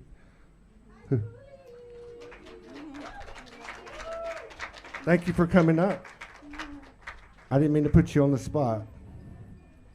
Do you want to say anything? Well, I'll say a couple of words. Okay. Since I'm here. You're not that shy. This is the first time in my entire life that I've held a microphone, so feels really weird. But yes, I shouldn't be here. To me, it's a miracle that I'm here, because since Todd announced the Soulogy Fest, it was my dream to come. And how long ago was that? Do you remember, Todd, when you announced that there's going to be a Soulogy Fest in the end of May? It was many... Like 4 years ago. Well, no, the more recent announcement. Early March. But you were talking about doing a Soulogy Fest for a long time, and I was still back home in Estonia, and it was the whole pandemic and the whole madness had started. And I knew that as an Estonian from Estonia, I couldn't come to America. And I kept saying to my friend in Ireland, one of my very best friends in Ireland, Linda, that, you know, imagine if through some miracle, somehow I still could go. And I never gave up that dream. And then last year in October, I decided that I want to go and travel. And I left Estonia on the 14th of October with a one-way ticket to Portugal, not knowing that this is where it would culminate, because I've been traveling since. I was in Portugal for 3 months, then I was in Costa Rica for 3 months, and then I ended up going to Mexico, where by pure chance, when I was in Mexico, I put up a post on Facebook, which I initially resisted doing, but my inner voice was telling me, no, do it, do it, do it. I put up a post. I was in Cancun in a restaurant, and next thing, 2 minutes later, an old friend of mine from Estonia who I went to school with comments on it and says, oh, we're in Merida, you know, where are you going next? And we were both headed to Tulum, and I had decided in between that I'm going to go to Holbox Island, and so they ended up going there, and when we were there, just casually we were talking, and she said, she was with her husband and her daughter, and she says, I'm flying back home with my daughter, but my husband is going to America. And I know that he's a businessman, so I said, you know, he must have a business visa or something. And she said, no, he's going with an ESTA. And a lot of you probably don't know what an ESTA is.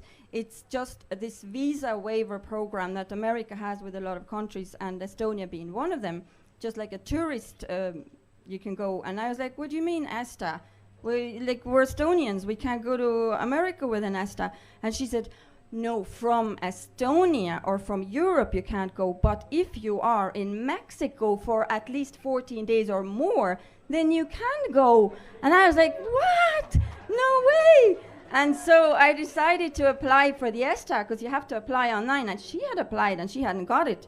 And you can't dispute it, it's computerized. And yes or no, and that's it. And she had applied and she didn't get it. So I got up the next morning and I was like, I'm going to apply. Let this decide. And I applied for an ESTA. And I got it. And I was like, oh my God. So it all happened at last minute. And then I contacted Todd. Turned out he had accommodation where I could get a bed. And it just transpired out of nowhere. And here I am. So it's a miracle. And I'm so happy.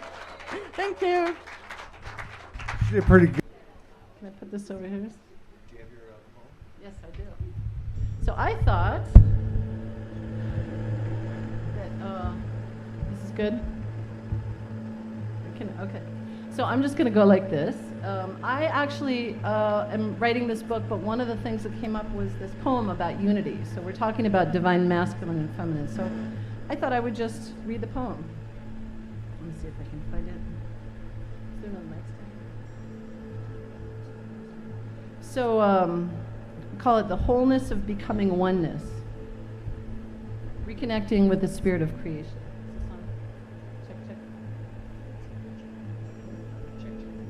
Check, check, check. Oh, yeah. Hot mic coming in. Yeah. Yes, dear. This is what's written in the script, right? Yes, dear. It always works. Yes, honey. So we're just going to do a little jam. What I'd like to ask is if you're feeling it, just close your eyes. I'm going to take you on a little journey. This is about creation and creativity. So you are creation yourself.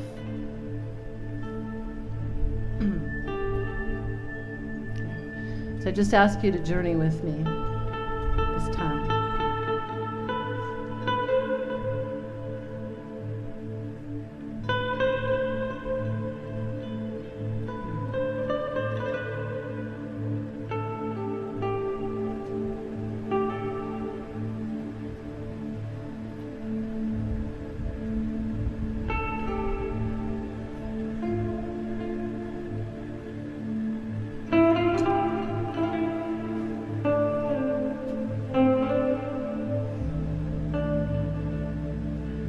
Shuko doa singiro wa sanne no wa shante igula kaita do wa shimeno wa sanne no wa shante. We can identify ourselves as being a part of something larger, like a unique drop of water in relationship to the ocean, or we can identify with all of everything. We are the ocean. The paradox of life is that we are simultaneously separate units and also united with everything. Everything is related, everything is connected. There is a divine source of energy that runs through, and guides everything. When we connect with the divine source, we are connecting with the all of everything. Once we find that essence within us, everything opens up and we become a part of everything. We are not and have never been separate from the movement of creation through us that permeates through everything. Once we truly feel this at a heart level and a quantum level, everything opens up to full possibility and full expression of whatever we choose, and wherever we choose to put our attention on, there we are. We can choose to limit ourselves to the focal points of our mind, body, space, environment, realm, state, identity, and belongings. Or we can make a conscious choice to go beyond those limited physical time and space places and open up to the greatness that just is. This is the push and pull that we have all felt and continually exist to feel in human form, while we are simultaneously spirit, having numerous experiences on multidimensional levels. This is a temporary lack of full understanding of what we truly are.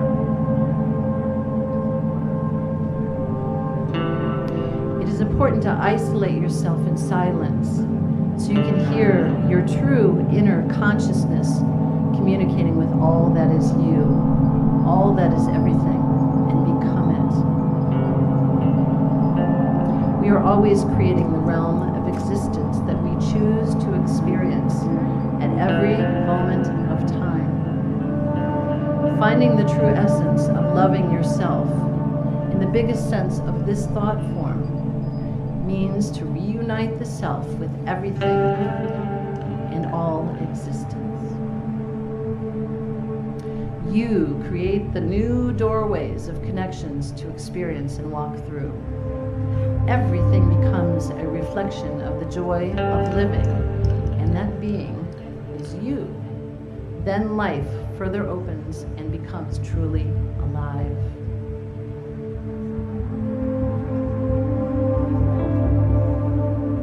Everything and every possibility exists right now in this now moment that you are experiencing.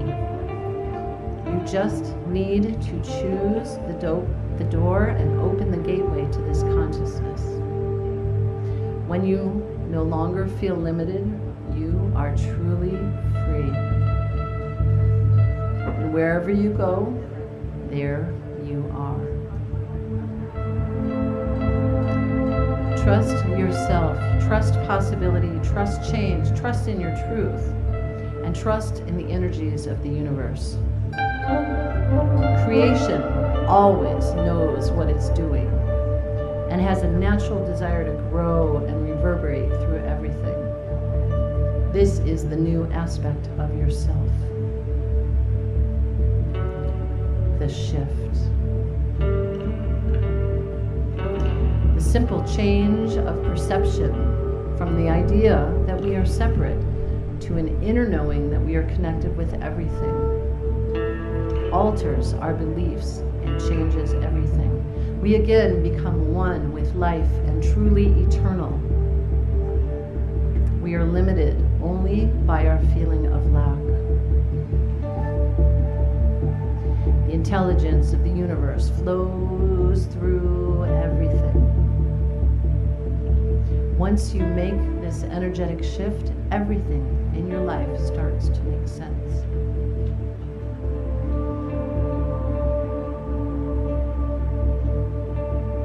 Release any fear and any worry about anything that's flowing and enjoy the moment, which allows more beautiful moments to unfold right before your very eyes.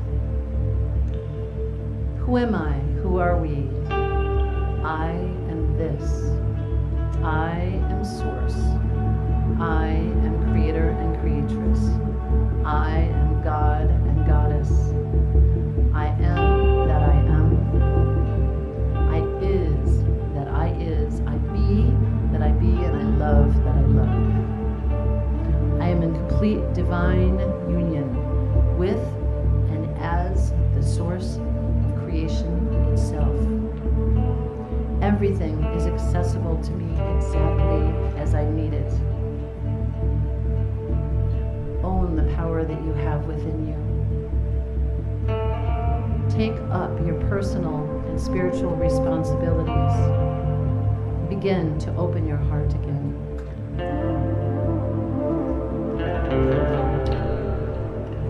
Your true natural state is the divine within you.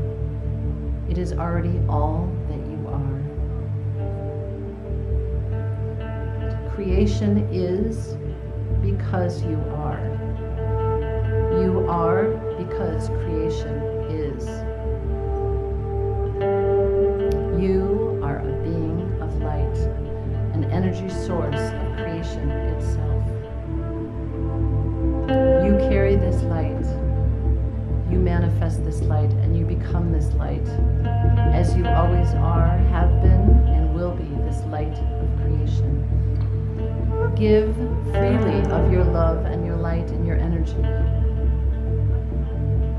This is your true inner knowing. This is a truly magical unveiling and revealing that will happen through everything on its own. The inner diamond and beauty of life will shine through everyone and everything. Become aware of yourself, your higher self, your true self.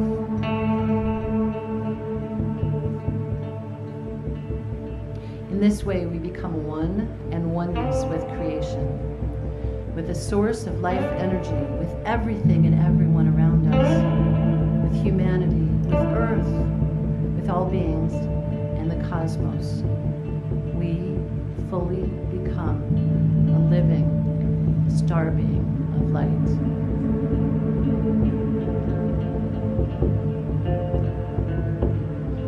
Shukoto singiro wa sande no wa shante ula kaite to wa shimeno wa sange.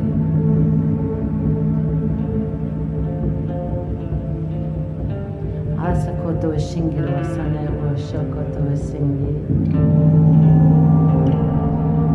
Anno wala kaino wa shande no wa sinde no wa shin no wa shande. Anno wala kaino wa nano wa shin.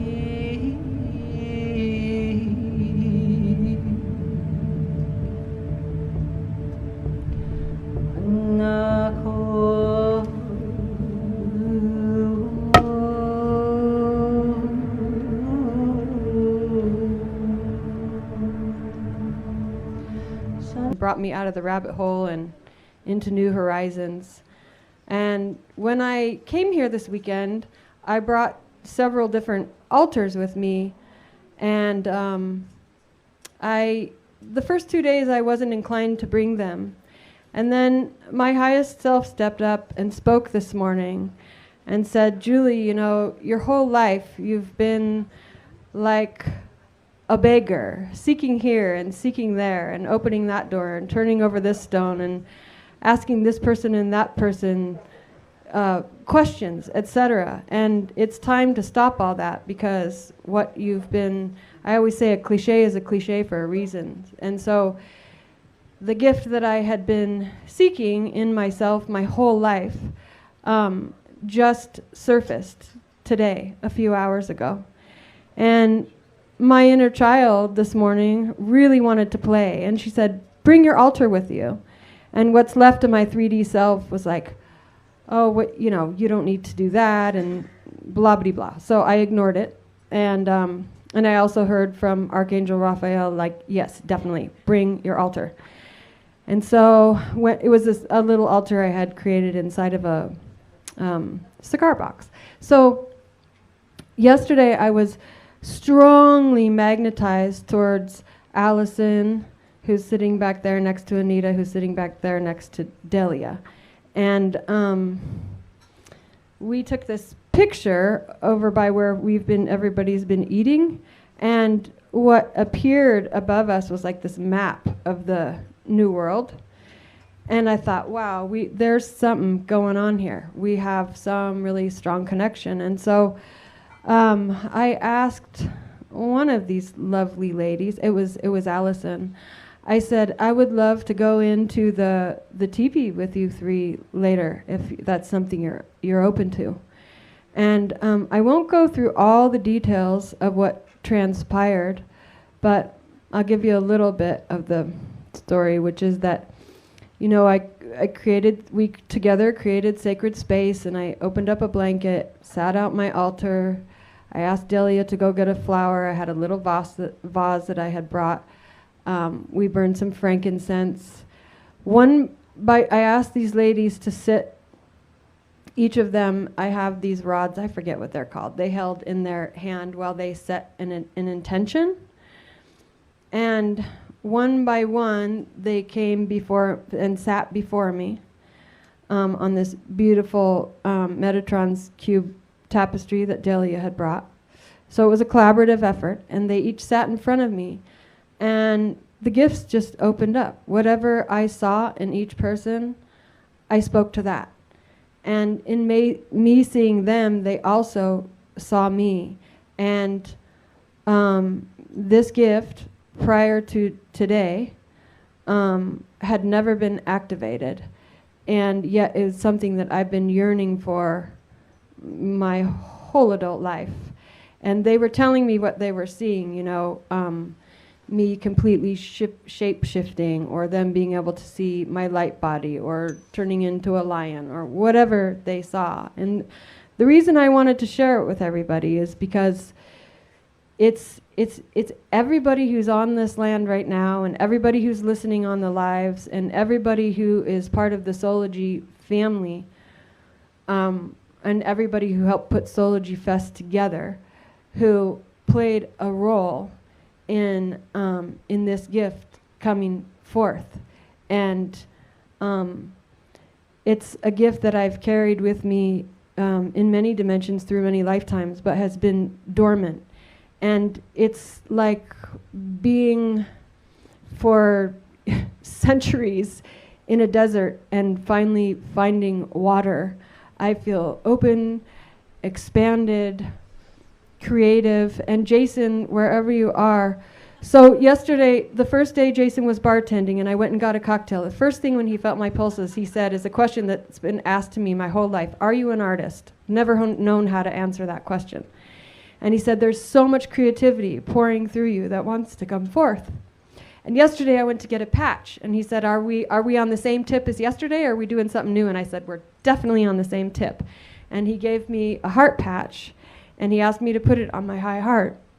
And so everything that I'm mentioning, and maybe some things that I'm forgetting, and all of the spirit guides and unseen beings that were in the teepee with us, Allison, Anita, Delia, and my spirit guides, angels, guardians, and guides. And then before that, I had sat for the first time. I finally got to meet Shekinah, Rose, and Kalina. And I sat before I went to the teepee with them on the porch. And I said, Kalina, I saw your YouTube video where you showed us your hand, and we could see that your crystalline self is coming to the fore, or is in the fore, because it's right there in your hands. And I said, I don't really want to bother you, but I'd love to see that in person. And she said, well, that's fine, but let's also stand in the sun and look at your hand. And so for the first time, I saw the crystals in my own hand. Now, when I came out of the teepee, I saw Kalina again, and I said, Kalina, I don't know what happened when you showed me those crystals in my hand, but I went into the teepee and came out a new person. And we realized when we were walking out of the teepee that was the birth canal, that we were we realized before we left the teepee that we had all been rebirthed, but then we realized again when we stepped out. And as I was telling Kalina, just briefly about the experience, she said, oh, well, William and I did leave some codes in there. And I said, well, thank you, because it activated something. And the last thing I want to say is that if there is anybody on the live or in this tent who is also looking for their gift or feels that they haven't found it yet, be patient and trust and have faith. It will come. This is a living testimony to that. And one last thing, thank you for your patience, is that this lovely lady, who I'm so sorry I'm forgetting your name in this moment, Claudia, I went to do a little ceremony with Archangel Raphael the other morning, not on this land. Soulogy hadn't begun yet. And where I wanted to go, there were no parking spaces, so I parked off to the side to wait for a parking space, and I was beckoned over by my lovely sister. And I walked up to her, and immediately out of my mouth came, you're going to Soulogy Fest, aren't you? And she said, are you psychic? And I didn't really answer the question, but so, just a story about, not just, but a story about synchronicity. And thank you for holding space. Thank you, every single one of you, for being my soul tribe. It's great to meet you. It's beyond great. It's superb, magnificent, and words that I don't have right now. But I am so thankful to each one of you to being alchemy doulas and helping me birth myself. I have no words but many tears of joy. Thank you to all of you.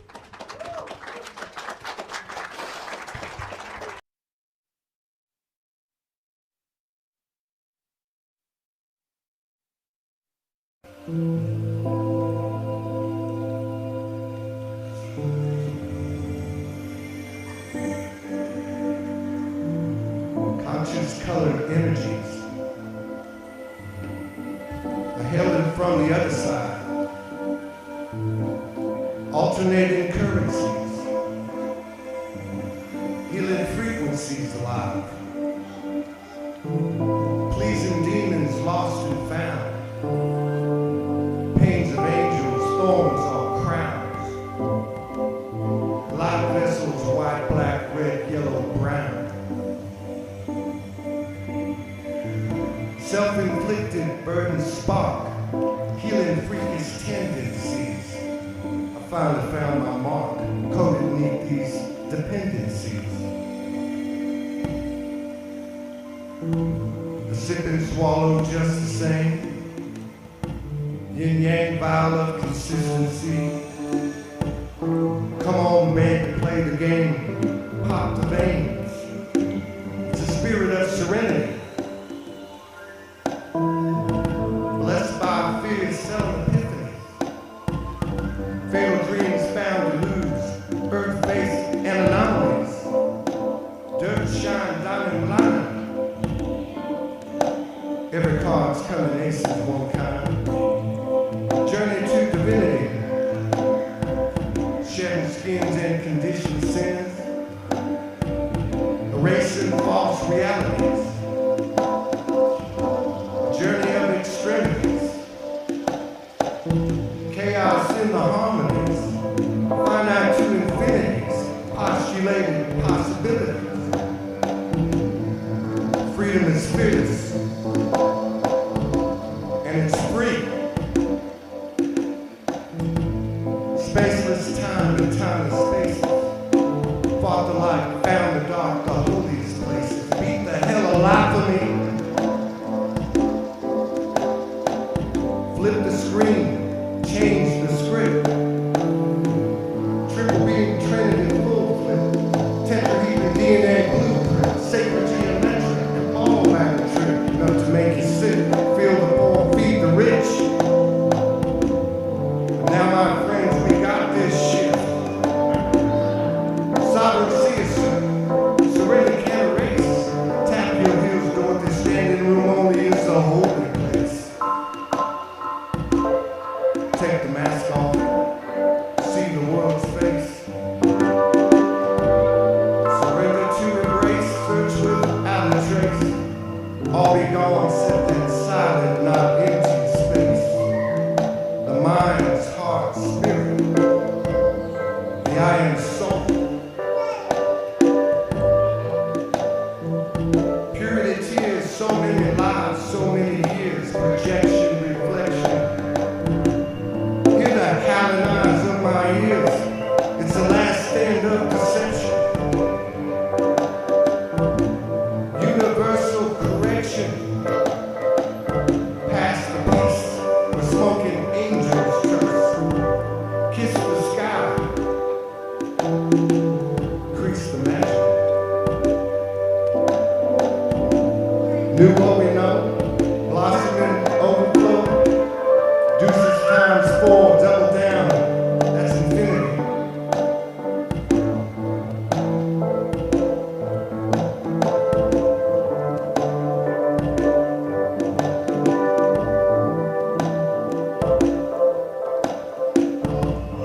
It's time to get your soul shine on.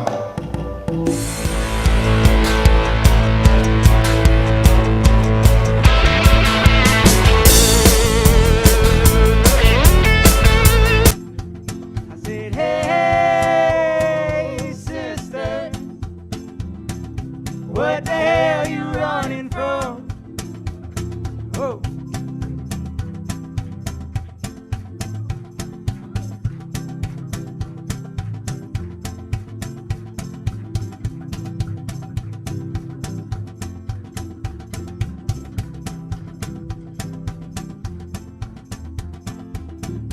Drown my shame out in the ocean. Pour my heart out in the sand. Now there's things I'll never run from. Thought you maybe understand. I was lying to myself, dear. But I also told the truth. These are the names our families gave us.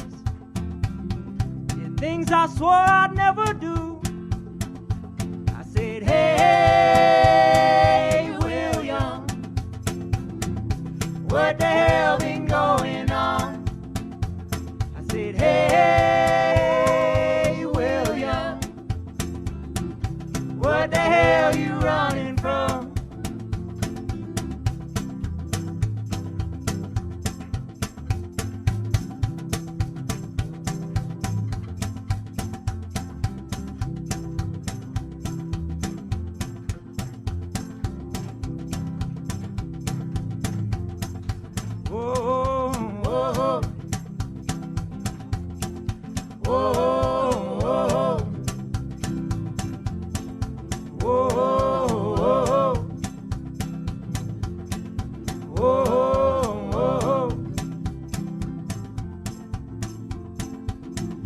Our intentions to the fire. Watched our dreams go up in smoke. all the things our families told us. Hope they might have been a joke. I said, hey, William, what the hell been going on? I said, hey, William, what the hell you running from?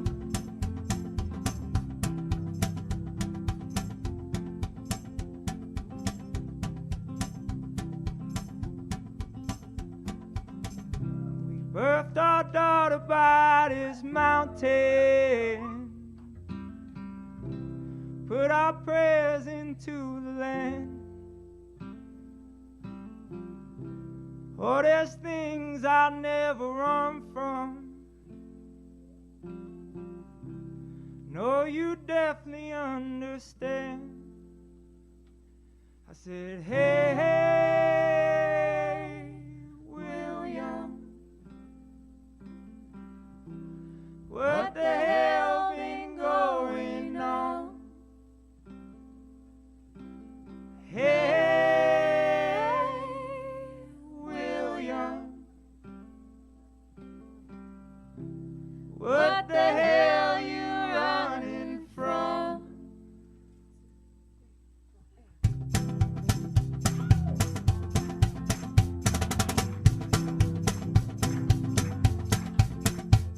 Said, hey, William, what the hell been going on? I said, hey, William, what the hell you running from? Hey, William, what the hell been going on? Hey, William, what the hell you running from? Oh. Oh, oh, oh, oh, oh, oh, oh, oh.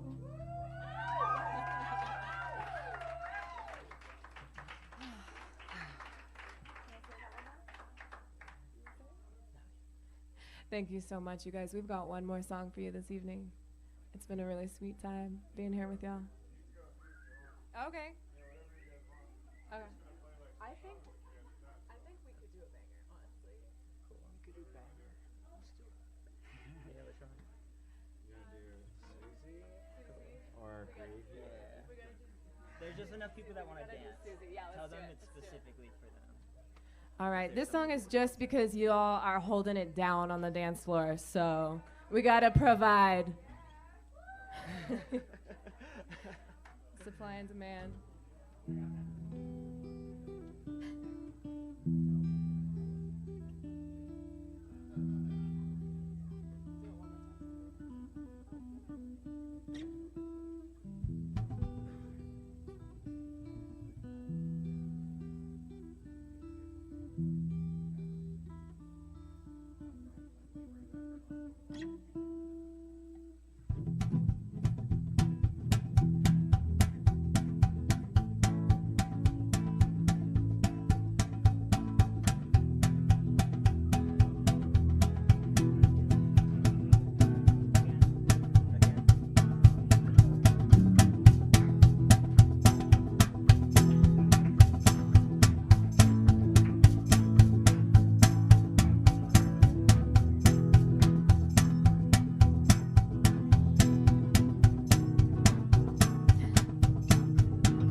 presence, possibly some Hafiz, possibly Egyptian, and Lala, a feminine mystic from Kashmir formerly.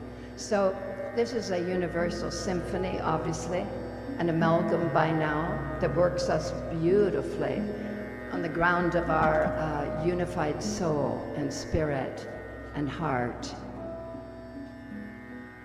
So drink deeply, sweetly, the sacred pouring. And your listening and presence makes a beautiful difference. That's the mystery of the living word that streams through these ones.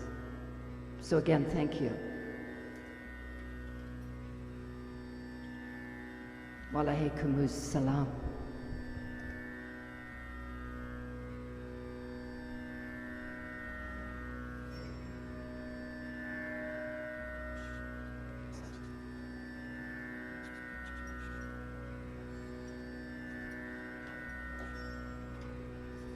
We'll begin with a suite and see where we go, sort of cosmic soundings of Rumi, universal soundings. Rumi's transmission is very, very powerful. I don't know how many people really know that, but I've had the privilege to be worked for decades with this, and I can testify. And your listening is the key. So when Rumi says something like, listen to presences inside poems, let them take you where they will. Follow those secret hints and never leave the premises. This is wisdom, perfect for all of us now.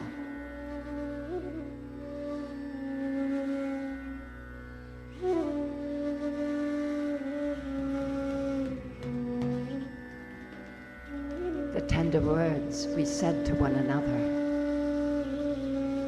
are stored in the secret heart of heaven.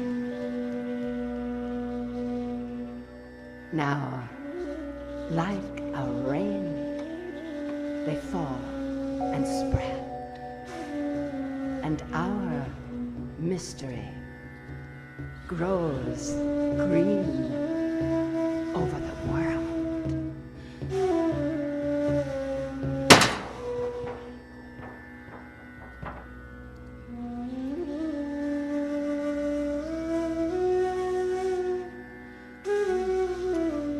So watch it. That's a lightning bolt from the beloved. No kidding. And we're not even at the fire poems.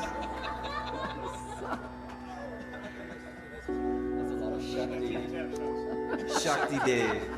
He's getting our awareness. Thank you, Shams. Shams, this was the name of Rumi's master, for those who don't know, in the 13th century. So thank you, Shams, for announcing yourself. Yeah. I need a mouth as wide as the sky.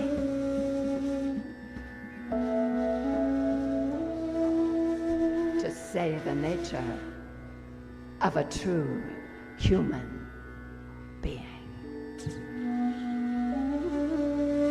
Language as large as longing.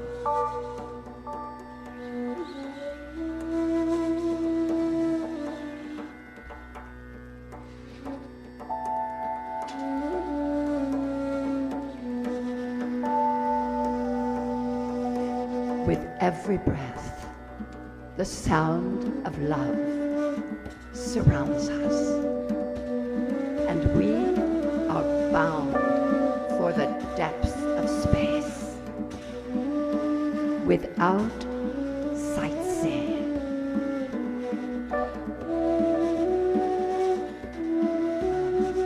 Lord, the air smells good today, straight from the mysteries in the inner courts of God.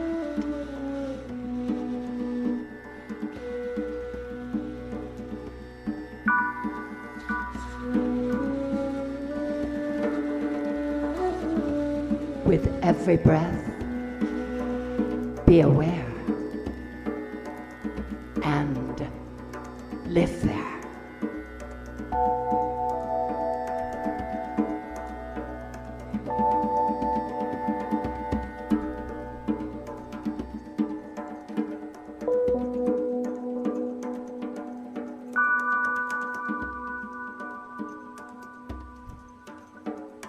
Day and night, an arrow flies from a hidden bow. What can you do? Yield up your sweet lives. The copper of your being is turned to gold by this alchemy.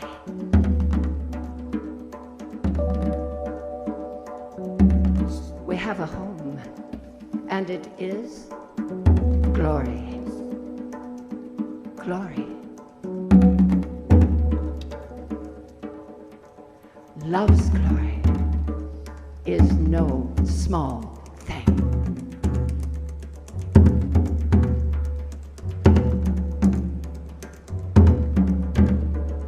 Every atom and cell is a seer and a prophet.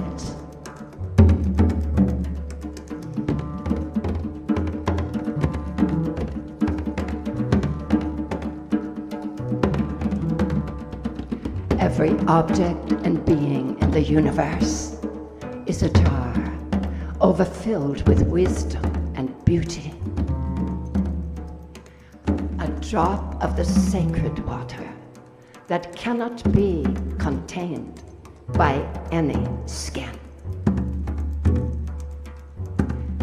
Each jar full spills and makes the earth more shining, as though covered in sun.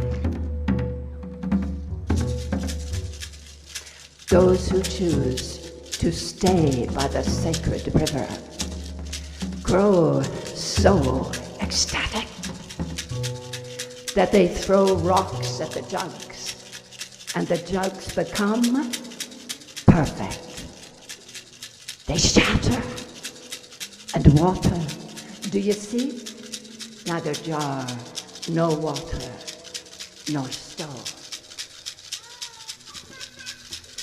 You knock at the door of reality. You shake your thought wings. Loosen your shoulders and open.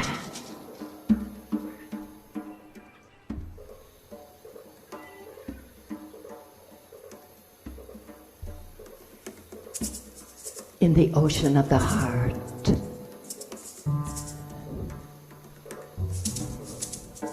love gulps down both worlds at once.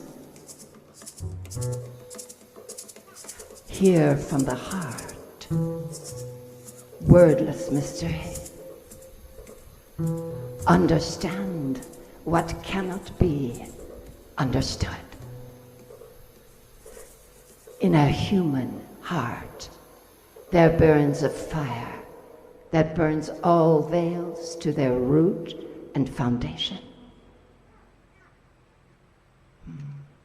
When the veils are burnt away, the heart understands completely.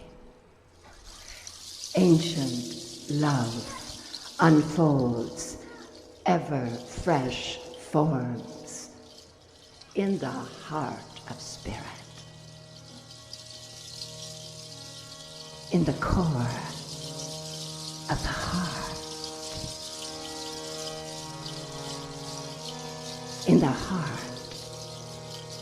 of spirit.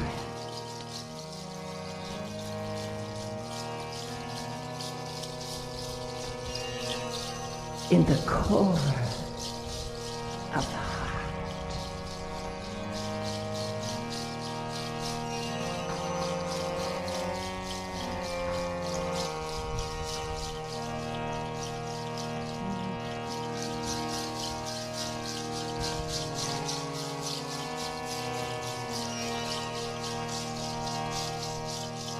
I saw you, beloved, and became empty.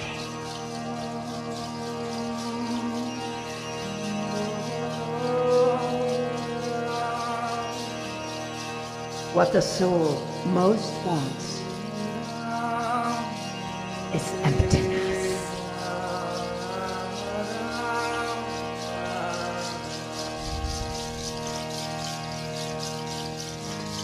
I long to be walking a wide emptiness.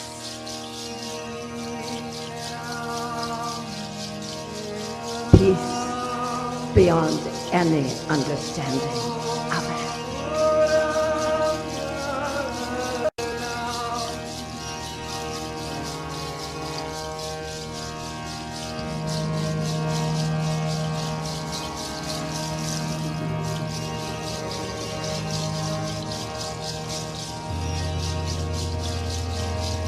We have fallen into the place where everything is music.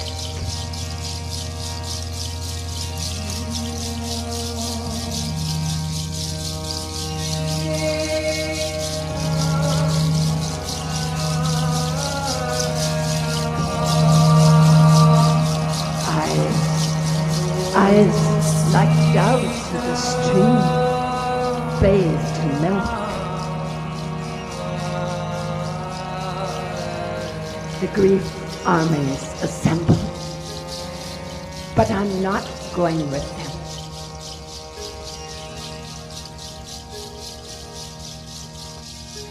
I want this music and this dawn and the warmth of your cheek against mine.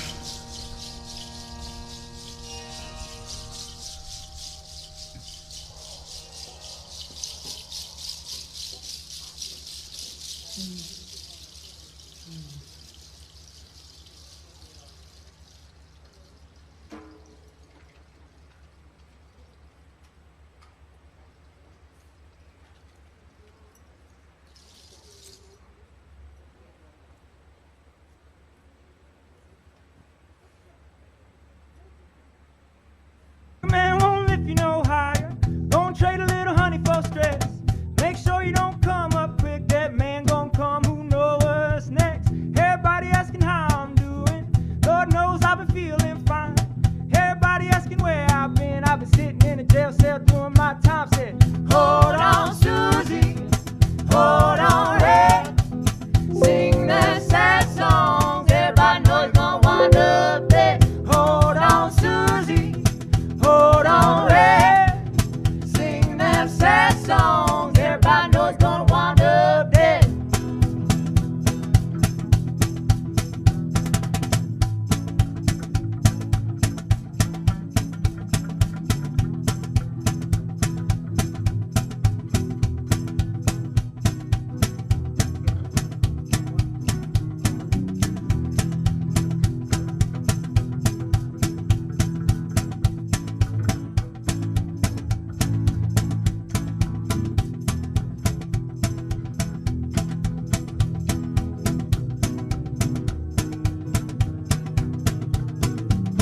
Simple woman won't give you no problems. Don't you know, more money, more stress. Lord, no, you don't come to a gunfight right around town in your Sunday's best. Everybody asking how I'm doing. Lord knows I've been feeling fine. Everybody asking where I've been. I've been sitting in a jail cell doing my time. Said, hold on, Susie. Hold on, Red. Sing that sad songs. Everybody knows it's gonna wind up dead. Hold on, Susie. Hold on, Red. Sing that sad song. Everybody knows it's gonna wind up dead.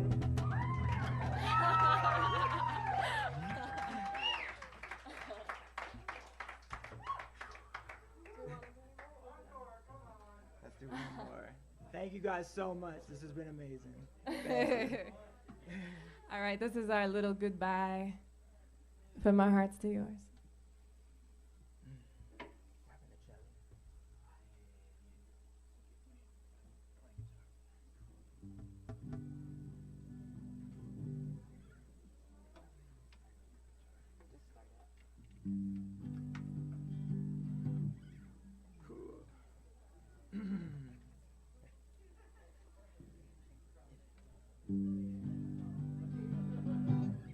How is your heart? your soul? Are you complete? How would you know? I said the world could end tomorrow. The world could end today. At least I got to know you and had a chance to say hello when I leave my body. When I leave my body, Ain't gonna have no regrets. And Lord, the day death come knocking, it ain't gonna be my last test. How is your heart?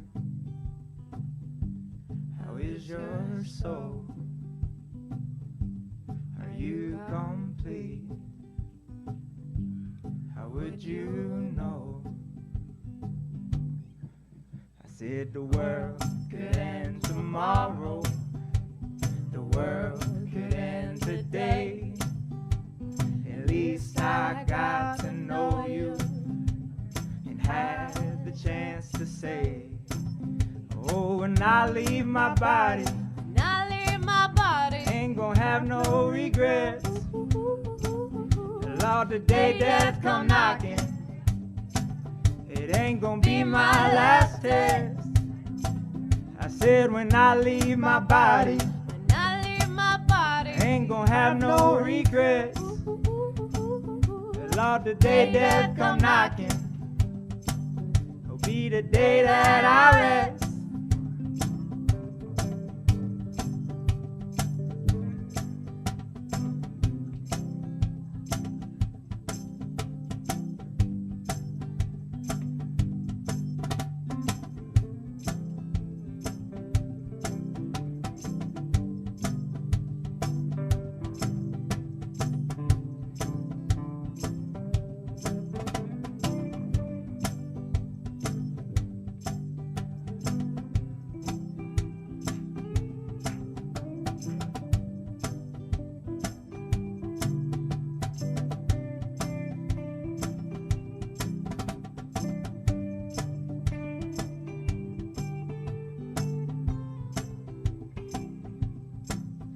Give power to the peaceful, give freedom to my soul, and pass the message on to the strong and the bold. 'Cause when I leave my body, I ain't gonna have no regrets. And Lord, the day that come knocking, it ain't gonna be my last test. I said when I leave my body, when I leave my body, ain't gonna have no regrets. And Lord, the day that come knocking, it ain't gonna be my last test.